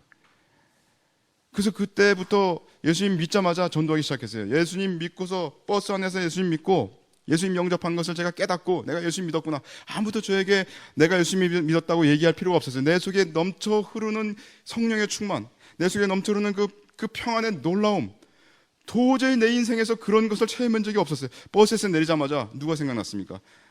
아까 당구 치던 그 친구가 생각났어요. 그래서 이문동에 어느 친구를 찾아가서 그 친구에게 예수님을 전했습니다. 아는 말씀 하나도 없었어요. 야, 나 예수님 믿으니까 너무 좋다. 너도 예수님 믿어라. 그 친구 안 믿었어요. 그리고 집에 들어갔어요. 집에 들어가서 내 동생에게 예수님을 전했습니다. 그 동생이 예수님 믿었습니다. 그 동생이 지금도 열심히 예수님 믿고 있죠. 여러분, 뭐가 중요합니까? 그래서 대학교 4학년 내내 전도했습니다. 저희 과 학생들 다 제가 만나는 때마다 기회 있을 때마다 전도했어요. 몇 명이 예수님 믿고 지금도 예수님 믿고 뭐 교수하는 친구도 있고 뭐 여러 친구들이 있어요. 그런데 제가 예수님을 전하다 보니까 아까 뭐 어제 어떤 분이 얘기했는데 어떤 형제님은 예수님 믿고 나니까 뭐 오레이 받았다라 했는데 저는 오레이 받지 못했습니다. 그 전까지는 상당히 성적이 좋았어요. 그런데 예수 믿고 전도하다 보니까 이 성적이 막 서로 경합이 되는 거야. 예? 이렇게. 예? 그러나 제 마음속에 거기에 대해서 결정해야 됐어요. 내가 무엇을 먼저 추구할 것인가 결정해야 됐어요. 내 성적 깎일 거냐? 아니면 주님을 전도하는 걸 미룰 거냐? 그런 결정해야 되지 않습니까? 저는 여러분들 주님 앞에 시간 들이면 여러분들 희생당한다고 생각해요. 희생 안 당할 수가 없습니다. 주님은 우리가 세상으로부터 희생당한 것을 배우면서 그 가운데에서 승리하는 법, 진정으로 내면으로 승리하고 내면에서 주님께서 우리와 함께 하시는 그것으로 만족해하고 그것으로 기뻐하는 것을 배우는 사람이 되기를 원하셔요. 여러분들 고린도후서 1장 읽어보세요. 바울이 뭐라고 그러냐면 내가 살 소망까지 다 끊어졌다. 나 이제 죽는구나 하는 데까지 내려갔어요. 얼마나 힘들었겠습니까? 그런데 그때 그가 알았어요. 이러한 가운데서 전적으로 하나님만 의지하게 하시기 위해서 하나님께서 나에게 이런 일을 주셨구나. 그걸 그가 얘기하고 있습니다. 여러분들 그런 삶을 체험해보지 못했다면 아직 그리스도 안에서 어린아이예요. 여러분들이 주님을 정말 따르기 원한다면 그리고 따라서 주님을 향해서 그 길을 가게 된다면 여러분들은 그런 것들을 만나게 됩니다. 만나게 되고 그때 여러분들이 잃어버리고 내 십자가를 지고 정말 내 것들이 다 떨어져 나가고 손해보고 하는 것들을 여러분들이 보면서 주님께서 십자가에 달리실 때의 심정이 무엇인지를 조금 이해하는 사람이 되는 거예요. 예수님 믿으면 모든 일들이 뭐 세상적으로 잘 되고 거짓 복음입니다. 주님께서 십자가에 달리신 심령을 알지도 못하는 거예요. 그렇게 된다면 그렇지 않겠습니까? 우리가 철들게 하기 위해서 하나님께서 우리를 다루실 것입니다. 그래서 이 먼저라는 말을 여러분들이 반드시 명심해야 됩니다. 여러분들이 희생할 것인가를 결정해야 됩니다. 주님이 이 먼저라는 그 말씀 속에서 여러분들이 무엇을 할 것이냐, 우선순위라는 말씀이죠. 그죠? 여러분들의 인생과 삶을 어디에 투자할 것이냐라는 것들을 결정하기를 주님께서 원하십니다. 따라서 정녕 이 말은 하나님의 나라와 그 의를 구하는 일이 인생에 가장 중요하고 긴급히 선결해야 할 문제임을 강조해주고 있습니다. 조금 전에 말씀드린 것처럼 영혼은 영원한 것입니다. 주님께서 우리들을 구원하시기 위해서 오셨습니다.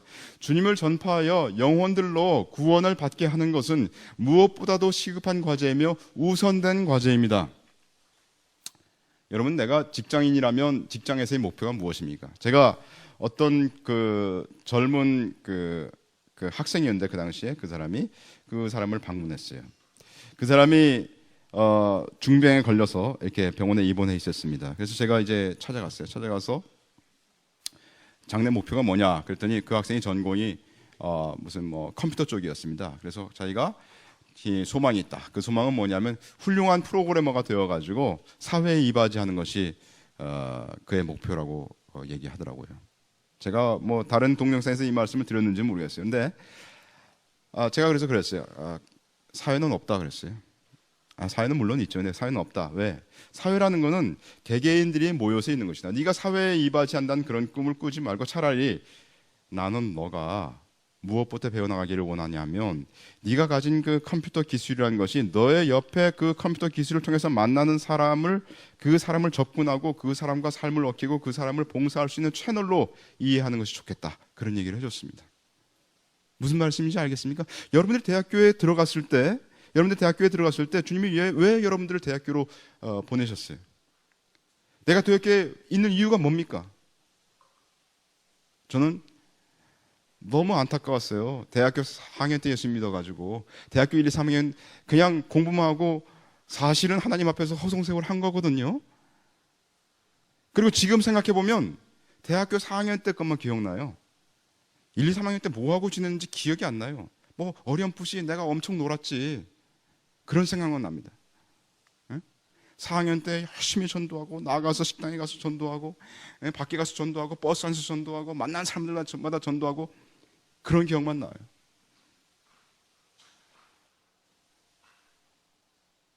내가 학생이라면 학교에서의 목표가 무엇입니까? 어떤 형제가 있었습니다. 이 형제가 대학교 1학년 들어갔어요. 그러니까 우리나라 대학생들은 전부 우리 그저께도 어느 대학생 붙들고 제가 얘기했지만 스프링으로 고3 때까지 압축시켜 놨다가 이걸 탁 풀어주면 스프링 팍 뛰어오르지 않습니까? 만세! 그래가지고 대학교 1학년 때 보면요, 대학교 1학년 때 올해 받는 거는 되게 쉬워요. 왜? 전부 노니까. 전부 노니까 올해 받는 건 쉬워요. 그냥 1시간만 공부하면 A 받습니다. 우리 때는 그랬어요. 우리 때는 1시간도 공부를 안 했어. 그런데 이 학생이 대학교 때 가서 놀았습니다. 크리스찬이었어요. 이 학생은 중학교 때 예수 믿었거든요. 근데 대학교 때 가가지고 폐병이 걸렸습니다. 이 걸리지 않는 폐병이 걸렸어요. 그래가지고 폐병이 걸려가지고 집안에서도 격리가 됐어. 그래가지고 밥을 주는데 자기 혼자만 밥을 딱 먹어라. 그리고서 딴 방에서 먹게 하고. 얼마나 힘들었겠어요. 그 크리스찬인데 내가 왜 이렇게 됐나 생각을 했어요. 그러니까 자기 보니까 너무 노른 거잖아. 놀아가지고 이 학생이 결심을 했어.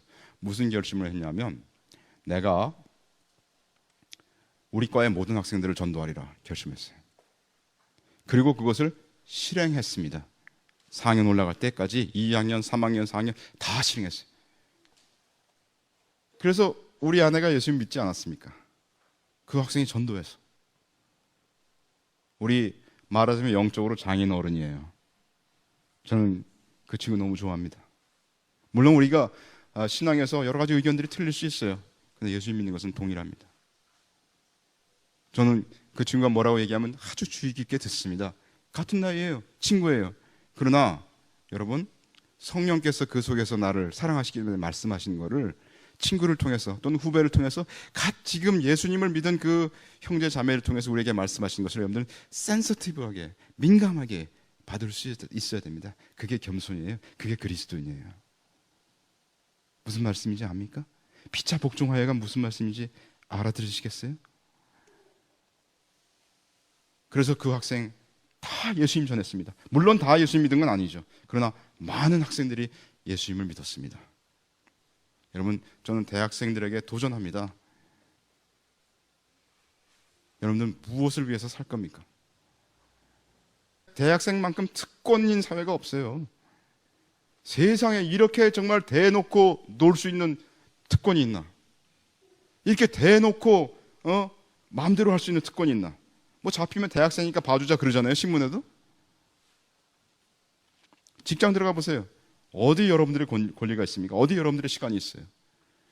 대학생 때 그리스도를 배우지 못하면 그 사람은 실패합니다. 대학생 때 그리스도를 배우지 못하면 그 사람은 결혼 생활을 원만하게 살지 못합니다. 여러분들 대학생 때 이렇게 좋은 환경 때 그리스도를 위해서 희생하는 것을 배우지 못하면 여러분들은 성장하지 못합니다. 저희 때는요, 저희 선배 중에 한 명은 군대 갔다가 왔어요. 모임에 왔는데 이빨이 없어졌어. 앞니빨이. 그래서 왜 그러냐 그랬더니 군대 갔는데 담배 피라고 그래가지고 그러잖아요. 장전 시작. 그러면 이게 딱 펴야 되잖아. 안 폈대. 그랬더니 상사가 와가지고 두드려 팬 거예요. 그래서 이빨이 나갔습니다. 여러분들 그게 간단 문제 아닙니다. 그리스도를 위해서 고난받는 것을 배우십시오. 세상의 이 나약한 자들, 그들이 아주 그 세상 사람들은 자기가 아주 그 힘 있고 파워 있는 것처럼 행세해요. 그러나 그 속은 사실은 두렵고 떠는 것 같은 자들이에요. 술 먹는 자들은 떠는 자들입니다. 그러한 자들에게 여러분들이 정복당하지 마시기를 바랍니다. 방백을 두려워하면, 사람을 두려워하면 올무에 걸린다고 성경이 말씀하고 있습니다.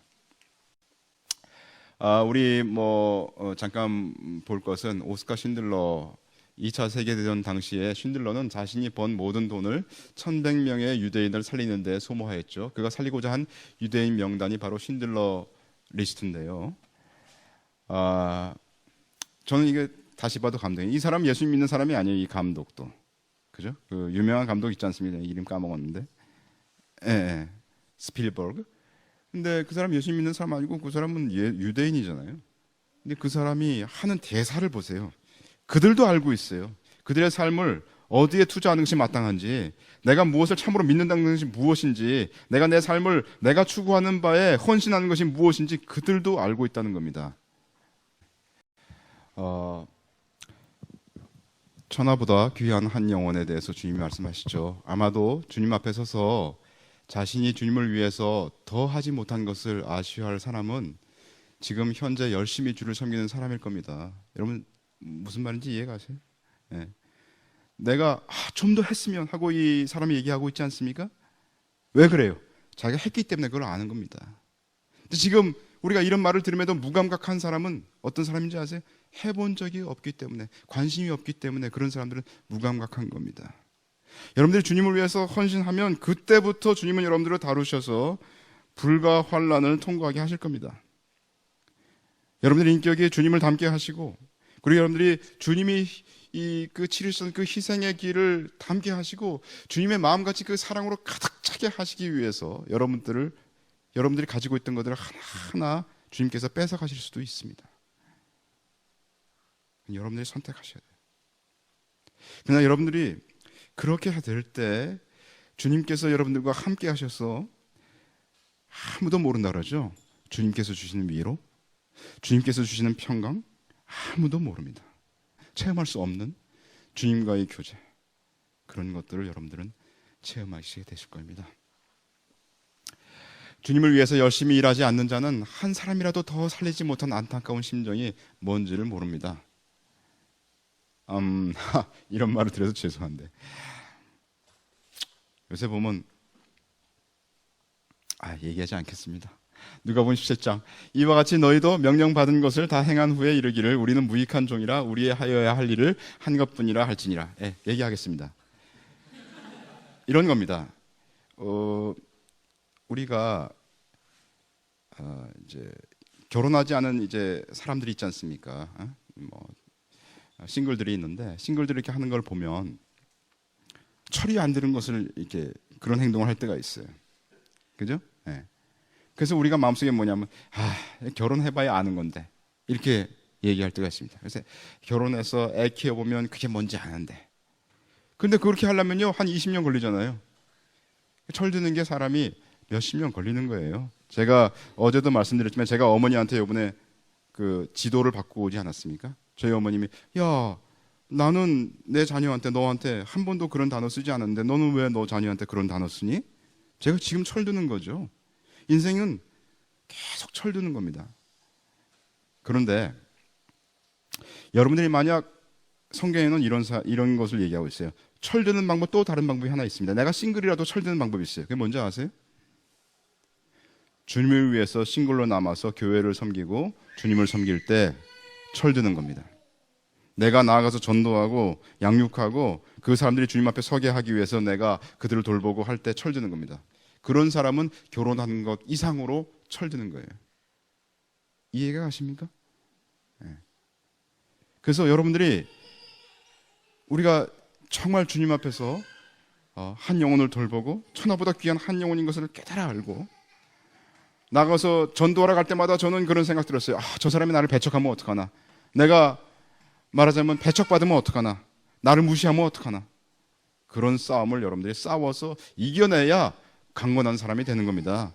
여러분들이 저 사람이 나를 무시하면 어떡하나, 그때 두려워 떠는 마음이 뭔지 알아요? 그게 바로 술 마시는 세상 사람들이 떠는 마음입니다. 근데 그것을 이겨나가면 뭔지 알아요? 거기서 이제 승리하는 사람이 돼서 담대한 사람이 되고 내가 주님 앞에서 커가는 사람이 되는 거예요. 그런 훈련을 지속적으로 함으로 담대한 사람으로 성장되어 가는 거예요.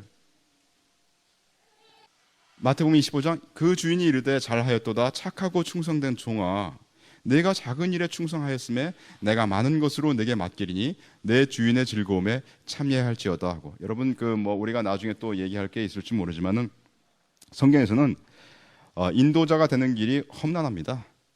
그렇게 쉬운 게 아니에요. 그냥 어디 가서 지식을 많이 쌓았다고 해서 인도자가 되는 게 아닙니다. 인도자는 무릇 예수님을 믿고 그 예수님의 말씀을 읽고 암송할 것을 하고 그리고 나가서 전도하고 그 사람들의 질문을 받고 그 질문에 대해서 대답해주고 그리고 그 질문에 대답하지 못했으면 성경을 다시 읽고 찾고 답을 찾고 다시 주님 앞에 묻고 이런 과정을 반복하면서 그 사람이 나아가서 다른 사람을 전도하기까지 그 사람을 품에 품고 기도하고 그 사람이 정말 나아가서 자기가 전도했던 사람이 다른 사람들 또 양육하고 키워내는 사람이 되기까지 계속 전도하고 양육하고 기도해주고 그런 일을 반복하면서 인도자가 되는 거예요. 그래야 철드는 거 아닙니까?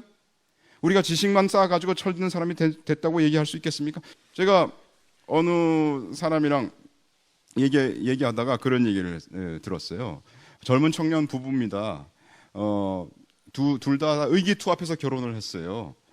결혼을 했는데 이 두 부부가 주님에 대한 열성이 대단합니다. 그래서 결혼하지 않았습니까? 그런데 지금 이혼 직전이래요. 왜? 난리가 났대요. 집안 가면 서로 싸우느라고. 응? 여러분, 우리가 주님 안에서 우리가 알고 있다고 하는 것이 지식에 그쳤을 수가 있습니다. 주님은 우리를 삶으로 평가하시지 지식으로 평가하시지 않으십니다. 그래서 제가 그런 얘기를 들으면서 그게 바로 내 모습인데, 여러분, 저는 훌륭한 그리스도인이 아니었어요. 저는 비실비실한 그리스도인이었고요, 모임에도 잘 안 나가는 그리스도인이었어요. 그러나 지식만은 충만했습니다. 성경 암송 열심히 잘했고요, 성경 어디에 뭐가 있는지 다 알고요, 그런 식으로 저는 생각했어요. 그리고 결혼하고 나서 나는 왜 이렇게 지옥에서 살고 있는가, 그리고 나는 왜 이렇게 형편없는 행동을 하고 있을까? 그래서 밑바닥에서부터 다시 배운 사람입니다. 다시 배웠어요. 다음으로 연단에 대해서 잠깐 말씀드리겠습니다.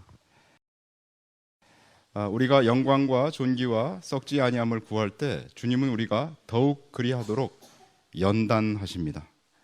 아무도 주님의 존귀하심을 잘 드러낼 만큼 이뤘다고 장담할 수가 없겠죠. 야고보서 3장에 보시면 우리가 다 실수가 많으니 만일 말에 실수가 없는 자면 곧 온전한 사람이라 능히 온몸도 굴레 씌우리라. 그래서 야고보 형제님도 여기서 자신을 포함하여 우리가 다 실 수가 있으니 배우는 과정에 있다고 말씀하셨지 않습니까? 우리는 다 존귀하신 주님을 섬기고 배우는 과정에 있습니다. 주님은 우리의 기초가 든든하도록 우리를 여러 환경 가운데 넣으셔서 단련하실 것입니다. 잠언 17장 도가니는 은을 풀무는 금을 연단하거니와 여호와는 마음을 연단하시느니라. 도가니와 풀무가 광석을 녹여서 순수한 은과 금을 분리하여 내듯이 여호와께서는 고난이나 질병과 같은 시련을 통해서 마음과 생각과 동기를 시험하셔서 사람들로 정결케 하며 원하시는 그릇이 되도록 훈련시키신다. 다시 말하여서 하나님께서는 우리의 마음을 연단하심으로 거룩한 삶을 살게 하시는 것에 초점을 맞추신다. 영광과 존귀와 썩지 아니함을 추구하는 자로 만드시겠다, 이런 얘기죠. 예레미야서 9장 만군의 여호와께서 이같이 말씀하시되 보라, 내가 내 딸 백성을 어떻게 처치할꼬. 그들을 녹이고 연단하리라. 그들의 혀는 죽이는 살이라 거짓을 말하며 입으로는 그 이웃에게 평화를 말하나 중심에는 해를 도모하는도다. 여기에서도 하나님께서는 백성들을 정결케 하는 연단을 말씀하고 계시죠. 하나님의 관심은 사람들의 예언의 능력이나 권능을 행함보다 그들이 정결케 되기를 원하시기에 연단하신다라는 것을 알 수가 있습니다. 여러분들 그 성경 전체를 봤을 때 하나님께서 어떤 예언의 능력이나 권능 행하는 것에 대해서 막 너희가 예언을 제대로 해라, 무슨 권능을 더 가져라, 이런 말씀하시지 않아요. 많이 하나님께서는 우리가 정결케 되기를 계속적으로 말씀하십니다. 그래서 연단의 목적은 어떤 더 큰 어떤 능력을 갖게 하기 위함이 아니라 우리가 정결케 되기를 원하셔서, 그래서 정말 그렇게 된 이후에 우리가 어떤 능력을 행할 수 있겠죠. 그렇게 된 이후에 능력을 행하여 하나님 앞에 우리가 섰을 때 칭찬받는 자가 되겠죠. 그죠? 말라기 3장 그의 임하는 날을 누가 능히 당하며 그의 나타나는 때에 누가 능히 서리요. 그는 금을 연단하는 자의 불과 표백하는 자의 잿물과 같을 것이라. 그가 은을 연단하여 깨끗게 하는 자같이 앉아서 레위 자손을 깨끗게 하되 금, 은같이 그들을 연단하리니 그들이 의로운 제물을 나 여호와께 드릴 것이라. 여기서 이른바 레위 자손은 제사장들을 일컫는 말인데 신약시대에 와서는 일반 신자들을 총칭한다고 볼 수가 있고요. 그리스도께서는 신자들을 깨끗게 하시는 일을 하십니다. 그것은 그의 죽었다가 다시 살으심으로 말미암은 속죄와 및 성령으로 말미암아 성화시킴을 통하여 되어진다고 이제 주석에 나와 있습니다. 이 성화 운동에 있어서 연단, 환난을 통해서 되어지는 연단은 그 중요한 방편이다. 이렇게 성화되어가는 신자들이 하나님을 참되이 섬길 수 있게 됩니다. 의로운 제물을 나 여호와께 드린다는 것은 신약 시대의 신자들이 하나님을 섬김에 대하여 말해주는 구약식 표현이다라고 이제 주석에 되어 있고요. 다니엘서 11장 또 그들 중 지혜로운 자 몇 사람이 쇠폐하여 무리로 연단되며 정결케 되며 희게 되어 마지막 때까지 이르게 하리니 이는 작정된 기한이 있음이니라. 성도들이 마지막 때에 적그리스도의 핍박에서 연단을 받아서 정결케 되는 과정을 얘기하고 있습니다. 이건 아직 제가 볼 때 물론 이제 성경이 이중적인 예언들을 많이 하기 때문에 그렇지만 이 부분은 아직도 이루어질 부분들이 있습니다. 마지막 때에 되어질 일들이 아직 남아있죠. 다니엘서 12장 많은 사람이 연단을 받아 스스로 정결케 하며 희게 할 것이나 악한 사람은 악을 행하리니 악한 자는 아무도 깨닫지 못하되 오직 지혜 있는 자는 깨달으리라. 하나님께서 연단을 하시는 이유는 우리가 더 많은 예언이나 능력 또는 기적을 베푸는 사람이 되게 하시기 위함이기보다는 기초, 즉 죄로부터 정결한 삶을 살아내는 존귀한 자가 되게 하기 위함인 것을 알 수가 있습니다. 우리가 지금 영광과 존귀와 썩지 아니함을 말하고 있지 않습니까?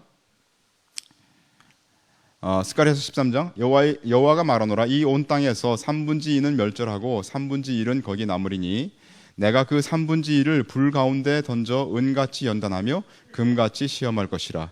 그들이 내 이름을 부르리니 내가 들을 것이며 나는 말하기를 이는 내 백성이라 할 것이요 그들은 말하기를 여호와는 내 하나님이시라 하리라. 여기 아마도 이 예언은 장래 이스라엘의 아마 아마겟돈 전쟁에서 일어날 일일 거라고 저는 추정을 하고 있습니다. 마지막 때에 연단을 통해서 배우는 것은 하나님을 의지하는 것을 배우는 거죠. 다시 말하여 자신의 힘이 아니라 하나님의 힘으로 사는 법을 배우게 된 곧 영광의 문제를 배우는 것을 알 수가 있습니다. 하나님께서 존귀의 문제에 대해서 배우게 하기 위해서 또는 영광의 문제를 배우게 하기 위해서 우리를 연단 가운데 집어넣으신다 하는 것을 알 수 있고요. 스가랴서 14장, 요건 이제 바로 전에 봤던 스가랴서 13장에서 이어 나오는 그런 말씀이 14장 1절입니다. 여호와의 날이 이르리라. 그 날에 내 재물이 약탈되어 너희 중에서 나누이리라. 내가 열국을 모아 예루살렘과 싸우게 하리니 성읍이 함락되며 가옥이 약탈되며 부녀가 욕을 보며 성읍 백성이 절반이나 사로잡혀 가려니와 남은 백성은 성읍에서 끊쳐지지 아니하리라. 그때 여호와께서 나아가사 그 열국을 치시되 이왕 전쟁 날에 싸운 것 같이 하시리라.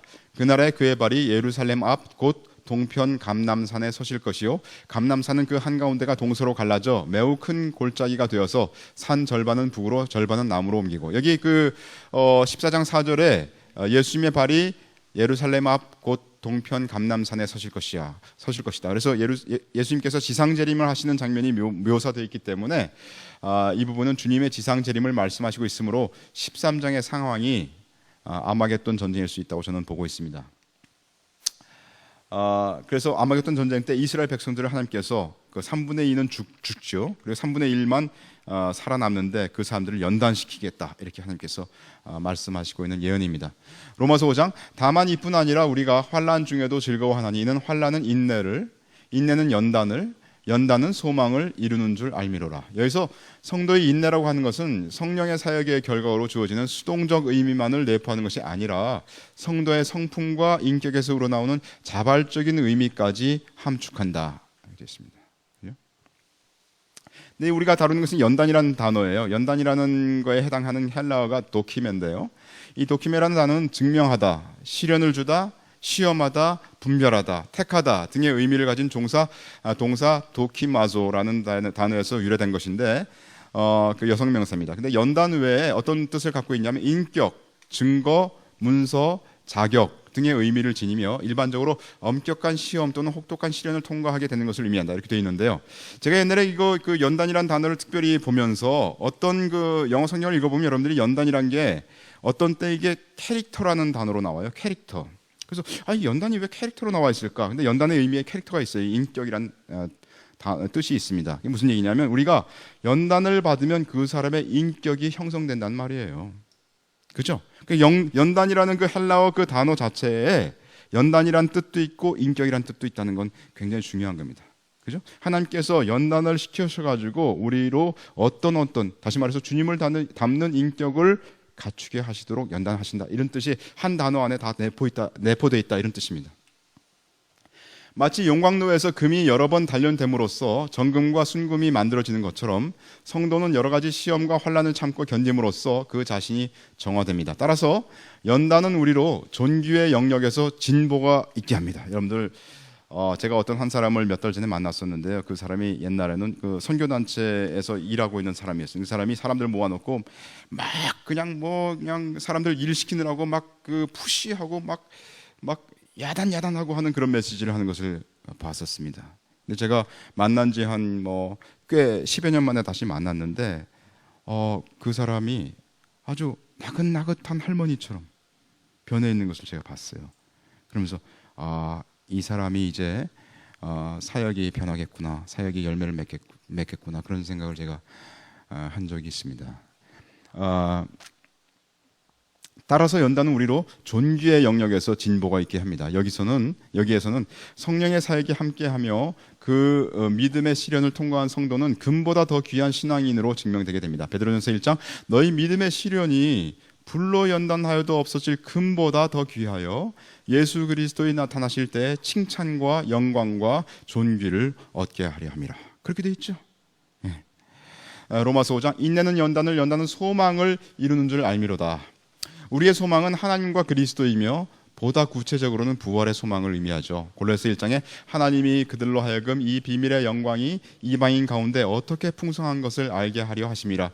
이 비밀은 너희 가운데 계신 그리스도시니 곧 영광의 소망이다. 다시 말해서 그리스도가 우리의 소망입니다. 그죠? 우리가 이제 휴거되거나 또는 죽어서 부활을 했을 때 주님을 맞대어서 보게 됩니다. 그죠? 우리가 우리 눈으로 직접 주님을 보기를 우리는 소망합니다. 사도행전 24장, 바울이 하시는 말씀이죠. 저희의 기다리는 바 하나님께 향한 소망을 나도 가졌으니 곧 의인과 악인의 부활이 있으리라 함이라. 그래서 부활이 우리의 소망입니다. 다시 말하여 연단은 우리로 하여금 부활 곧 썩지 아니함에 대한 소망을 가지도록 하는 겁니다. 이 세상을 사랑하지 않고 썩지 아니하는 그분의 나라와 그 의를 추구하도록 연단이 그런 작동을 한다 이런 얘기죠. 그래서 정리를 해보면 연단에 대한 말씀들을 찾았을 때 존귀의 문제를 우리가 다루기 위해서 하나님께서 연단을 하시고요. 또 영광의 문제를 다루기 위해서 하나님께서 연단을 하시고요. 또 여기서는 썩지 아니함에 대해서 우리가 알게 하기 위해서 하나님께서 연단을 주신다 하는 것을 우리가 얘기할 수 있다는 거죠. 빌립보서 2장 디모데의 연단을 너희가 안 하니 자식이 아비에게 함같이 나와 함께 복음을 위하여 수고하였느니라. 디모데는 복음을 전함으로 연단을 받았는데 특히 자식이 아비에게 함과 같은 태도로 섬겼음을 말하고 있습니다. 다시 말해서 연단을 통해서 존귀의 문제를 배웠음을 말하고 있습니다. 존귀의 문제가 뭡니까? 그 자녀가 다른 사람을 아비처럼 대하는 게 존귀한 겁니다. 그런 사람이 존귀한 사람이에요. 네. 또한 복음을 전함으로 연단을 받은 것은 썩지 아니함을 추구한 것을 말하고 있는 겁니다. 자, 이제 우리가 맨 처음에 이 영광과 존귀와 썩지 아니함을 얘기할 때 주님께서 마태복음 5, 6, 7장 끝에 있는 7장 끝에 있는 너희가 나더러 주여 주여 하면서 왜 내가 말한 것을 행하지 아니하느냐 하면서 책망하시는 부분을 다루면서 얘기를 시작했어요. 이렇게 산상수훈 끝 아닙니까? 근데 산상수훈이 마태복음 5, 6, 7장에 있는데요. 산상수훈 5, 6, 7장에서 주님께서 우리에게 가르치실 때 영광과 존귀와 썩지 아니함을 추구하는 삶에 관련돼서 말씀하신 것이 있는가를 살펴보기를 원합니다. 마태복음 6장에 보시면 사람에게 보이려고 그들 앞에서 너희 의를 행치 않도록 주의하라. 그렇지 아니하면 하늘에 계신 너희 아버지께 상을 얻지 못하느니라. 이게 뭐예요? 영광의 문제죠. 그죠? 나의 힘으로 하는 것이 아니라 겸손함으로 내 속에 계신 성령의 인도하심을 따라서 어떤 일을 행할 때 하나님께 영광을 돌리게 된다. 이런 말씀 아닙니까? 마태복음 말씀들은 여러분들이 한 절 한 절 읽어 나가면 이제 영광과 존귀와 썩지 아니함의 문제들을 다루고 있다는 것을 여러분들이 확연하게 보실 수가 있을 겁니다. 마태복음 6장 전반부의 말씀들은 영광의 문제를 다루고 있고요. 또 17절 말씀 보시면 너는 금식할 때 머리에 기름을 바르고 얼굴을 씻으라. 이는 금식하는 자로 사람에게 보이지 않고 오직 은밀한 중에 계신 내 아버지께 보이게 하려 함이라. 은밀한 중에 보시는 내 아버지께서 갚으시리라. 사람이 영광을 받으려고 하면 하나님께서 영광을 받지 못한다. 그런 얘기죠. 그래서 겸손히 하나님께 영광을 돌리려면 네가 겸손해져야 된다. 영광의 문제를 다루고 있지 않습니까? 이게 마태복음 6장에서 주님께서 영광의 문제를 다루고 있는 거예요. 또 존귀의 문제를 보시면요, 마태복음 5장 보시면 나는 너희에게 이르노니 형제에게 노하는 자마다 심판을 받게 되고 형제를 대하여 나가라 하는 자는 공회에 잡히게 되고 미련한 놈이라 하는 자는 지옥불에 들어가게 되리라. 혀 문제를 다루고 있지 않습니까? 그죠? 이거 존귀의 문제를 다루고 있습니다. 우리 어제 존귀의 문제를 얘기했었죠. 마태복음 5장을 쭉 보시면 5장 후반하고 마태복음 7장의 전반을 쭉 여러분들 한번 보세요. 그러면 주로 존귀와 관련된 말씀들이 거기에 적혀 있는 것을 볼 수가 있습니다. 46절 너희가 너희를 사랑하는 자를 사랑하면 무슨 상이 있으리요? 세리도 이같이 아니하느냐? 또 너희가 너희 형제에게만 무난하면 남보다 더하는 것이 무엇이냐? 이방인들도 이같이 아니하느냐? 그러므로 하늘에 계신 너희 아버지의 온전하심과 같이 너희도 온전하라. 이거 무슨 문제를 다루고 있어요? 존귀의 문제를 다루고 있죠. 그죠? 사랑하라. 그죠? 너의 힘으로 사랑할 수 있는 자가 아니니까. 우린 죄인 아닙니까? 그러므로 너희 속에 계신 성령께서 사랑하시는 것을 믿고 너의 감정이 그 사람을 미워하는 듯이 느껴져도 믿고 나아가라. 그러면 네가 나에게 순종할 때 너 안에 계신 성령께서 사랑하는 것으로 그를 사랑하게 될 것이다. 이게 주님의 말씀 아닙니까? 자, 그다음에 산상수훈 중에서 썩지 아니함을 보시면요, 마태복음 6장 19절 너희를 위하여 보물을 땅에 쌓아두지 말라. 거기는 좀과 동록이 해하며 도적이 구멍을 뚫고 도적질하느니라. 오직 너희를 위하여 보물을 하늘에 쌓아두라. 거기는 좀이나 동록이 해하지 못하며 도적이 구멍을 뚫지도 못하고 도적질도 못하느니라. 내 보물이 있는 그곳에는 내 마음도 있느니라. 또 24절에 보시면 한 사람이 두 주인을 섬기지 못할 것이니 혹 이를 미워하며 저를 사랑하거나 혹 이를 중히 여기며 저를 경히 여김이라. 너희가 하나님과 재물을 겸하여 섬기지 못하느니라. 썩어질 이 세상의 것들을 너희가 섬기지 말라. 이 썩지 아니함에 대해서 주님께서 가르치시는 것 아닙니까? 25절 그러므로 내가 너에게 이르노니 목숨을 위하여 무엇을 먹을까 무엇을 마실까 몸을 위하여 무엇을 입을까 염려하지 말라. 목숨이 음식보다 중하지 아니하며 몸이 의복보다 중하지 아니하냐. 목숨이라고 하는 것은 영원하지만 음식 의복은 썩어질 것이죠. 그래서 주님께서 여기서 썩어질 것에 대해서 염려하지 말 것을 말씀하셨습니다. 마태복음 6장 공중의 새를 보라 심지도 않고 거두지도 않고 창고에 모아들이지도 아니하되 너희 천부께서 기르시나니 너희는 이것들보다 귀하지 아니하냐. 주님께서는 우리를 귀하게 보십니다. 우리는 영원히 하나님의 돌보심을 받고 주님과 교제하고 그분을 섬길 수 있는 귀한 존재입니다. 우리가 이 존귀의 영역을 주의하는 것은 우리가 귀한 존재이기 때문입니다. 그렇죠? 우리가 귀한 존재가 아닌데 귀한 존재가 되기 위해서 노력하는 것이 아니죠. 우리 4학년병 잠깐 다시 얘기하면요. 졸업할 때 4학년병이 다 걸리지 않습니까? 4학년병이란 게 뭐예요? 내 직장 어떻게 되나 그런 거예요. 근데 그리스도인의 삶은 여기 마태복음 6장 여러분들 보시면 기본적으로 자기의 직장을 근심해서 그거에 눌리면 제대로 된 그리스도인이 아니죠, 사실. 그렇습니다. 그리스도인이 진실로 걱정해야 될 것은 무엇입니까? 내가 대학교 4학년으로서 사회에 진출을 할 때가 됐다. 그러면 나는 어떻게 주님을 섬길 것인가? 그것을 걱정해야 되는 거예요. 여러분들이 고등학교 3학년에서 대학교 딱 올라갈 때 진정으로 걱정해야 될 게 뭡니까? 내가 그 학교에 가면 어떻게 주님을 섬길 것인가? 그거를 걱정해야 되는 거예요. 그게 노멀한 뭐 특별하게 그 성숙한 그리스도인데 아니에요. 그게 성경에서 제시하는 보통의 평범한 그리스도인의 삶에 대해서 주님 말씀하시고 있는 겁니다. 당연한 건 아닙니까? 썩지 않는 것이 드러났는데 주님께서 복음을 전하심으로 썩지 않으야 한 것이 드러났는데 어떻게 우리가 썩을 것을 위해서 염려하고 그것을 위해서 기도하겠습니까? 그래서 마태복음 5, 6, 7장에 주님께서 영광과 존귀와 썩지 아니함의 문제를 쭉 다루신 후에 이 말씀을 하신 겁니다. 나더러 주여 주여 하는 자마다 천국에 다 들어갈 것이 아니요 다만 하늘에 계신 내 아버지의 뜻대로 행하는 자라야 들어가리라. 그날에 많은 사람이 나더러 이르되 주여 주여 우리가 주의 이름으로 선지자 노릇하며 주의 이름으로 귀신을 쫓아내며 주의 이름으로 많은 권능을 행치 아니하였나이까 하리니 그때 내가 저에게 밝히 말하되 내가 너희를 도무지 알지 못하니 불법을 행하는 자들아 내게서 떠나가라 하리라. 여러분들 이거는 주님이 비유하신 겁니까? 예언하신 겁니까? 이건 비유가 아닙니다. 이건 예언이에요. 이 말은 무슨 말이냐면 그날에 이런 상황이 분명히 벌어질 거다 이런 얘기입니다. 분명히 벌어집니다. 그럼 무슨 얘기예요? 주님이 그날에 벌어질 일들 중에 선지자 노릇하고 귀신 쫓아내고 권능 행한 사람들이 와서 정말 우리는 주님의 훌륭한 일을 했어요 라고 얘기하는 사람들이 있다는 겁니다. 그런데 주님은 그런 것이 정말 중요하지 않다고 말씀하시고 있는 거예요. 기초를 제대로 해라 이거를 주님께서 말씀하시고 있는 거예요. 산상수훈의 마지막에 주님께서 하신 경고이죠. 주님은 분명히 기초를 쌓지 않고 한 사역은 가치가 없음을 말씀하셨습니다. 디모데후서 1장 이제는 우리 구주 예수 그리스도의 나타나심으로 말미암아 나타났으니 저는 사망을 피하시고 복음으로써 생명과 썩지 아니할 것을 드러내신지라. 주님은 복음으로써 썩지 아니할 것을 드러내셨습니다. 썩지 않는 생명과 썩지 않는 하나님의 나라를 상속받은 우리는 썩지 않는 것을 구하여 영원히 있을 것에 우리의 인생을 투자하여야 하겠습니다.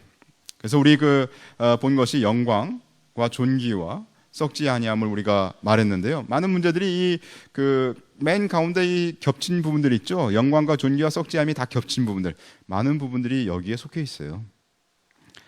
여기 썩지 아니하는 것에 가치를 둔 삶은 연단을 받을 때 그 연단 받는 것을 기뻐하면서 왜? 내가 이름으로써 존귀를 배우니까, 내가 이름으로써 하나님께 영광 돌리는 것을 배우니까, 내가 이름으로써 썩지 아니함을 더 추구하는 사람이 되니까 기뻐하면서 하나님께서 주신 힘으로, 이건 뭐예요? 영광의 문제죠?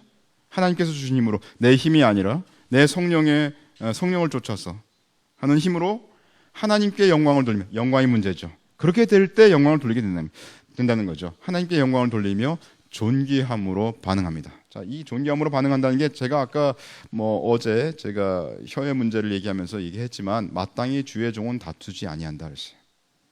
그죠? 여러분들 어떤 사람을 대하여서 그를 책망하거나 그에게 어떤 말을 하게 될 때 여러분들이 격하여서 그 사람을 무시하는 태도나 그런 태도를 취하지 않으시길 바랍니다. 여러분들은 존귀한 자들이에요. 그러면 여러분들은 그런 것들을 표현할 때 존귀한 것으로 표현하는 것을 하는 것이 마땅합니다. 만약 그렇지 않다면 우리 속에 계신 주님께서 슬퍼하실 것이죠. 그래서 여러분들이 장시간에 걸쳐서 영광과 존귀와 썩지 아니함에 대해서 제가 얘기를 나눴지만 이것이 우리의 가치입니다. 주님께서 우리에게 추구하라고 하신 것입니다. 이것이 여러분들 하트 속에 들어가도록 기도할 때 기도하시고, 여러분들 속에서 정말 아까 말씀드린 것처럼 내가 자더라도 이런 것들이 내 속에서 떠나가지 않도록 내가 그것을 추구하는 사람이 되도록 여러분들이 주님을 앙망하시는 사람이 되기를 바랍니다. 마치겠습니다.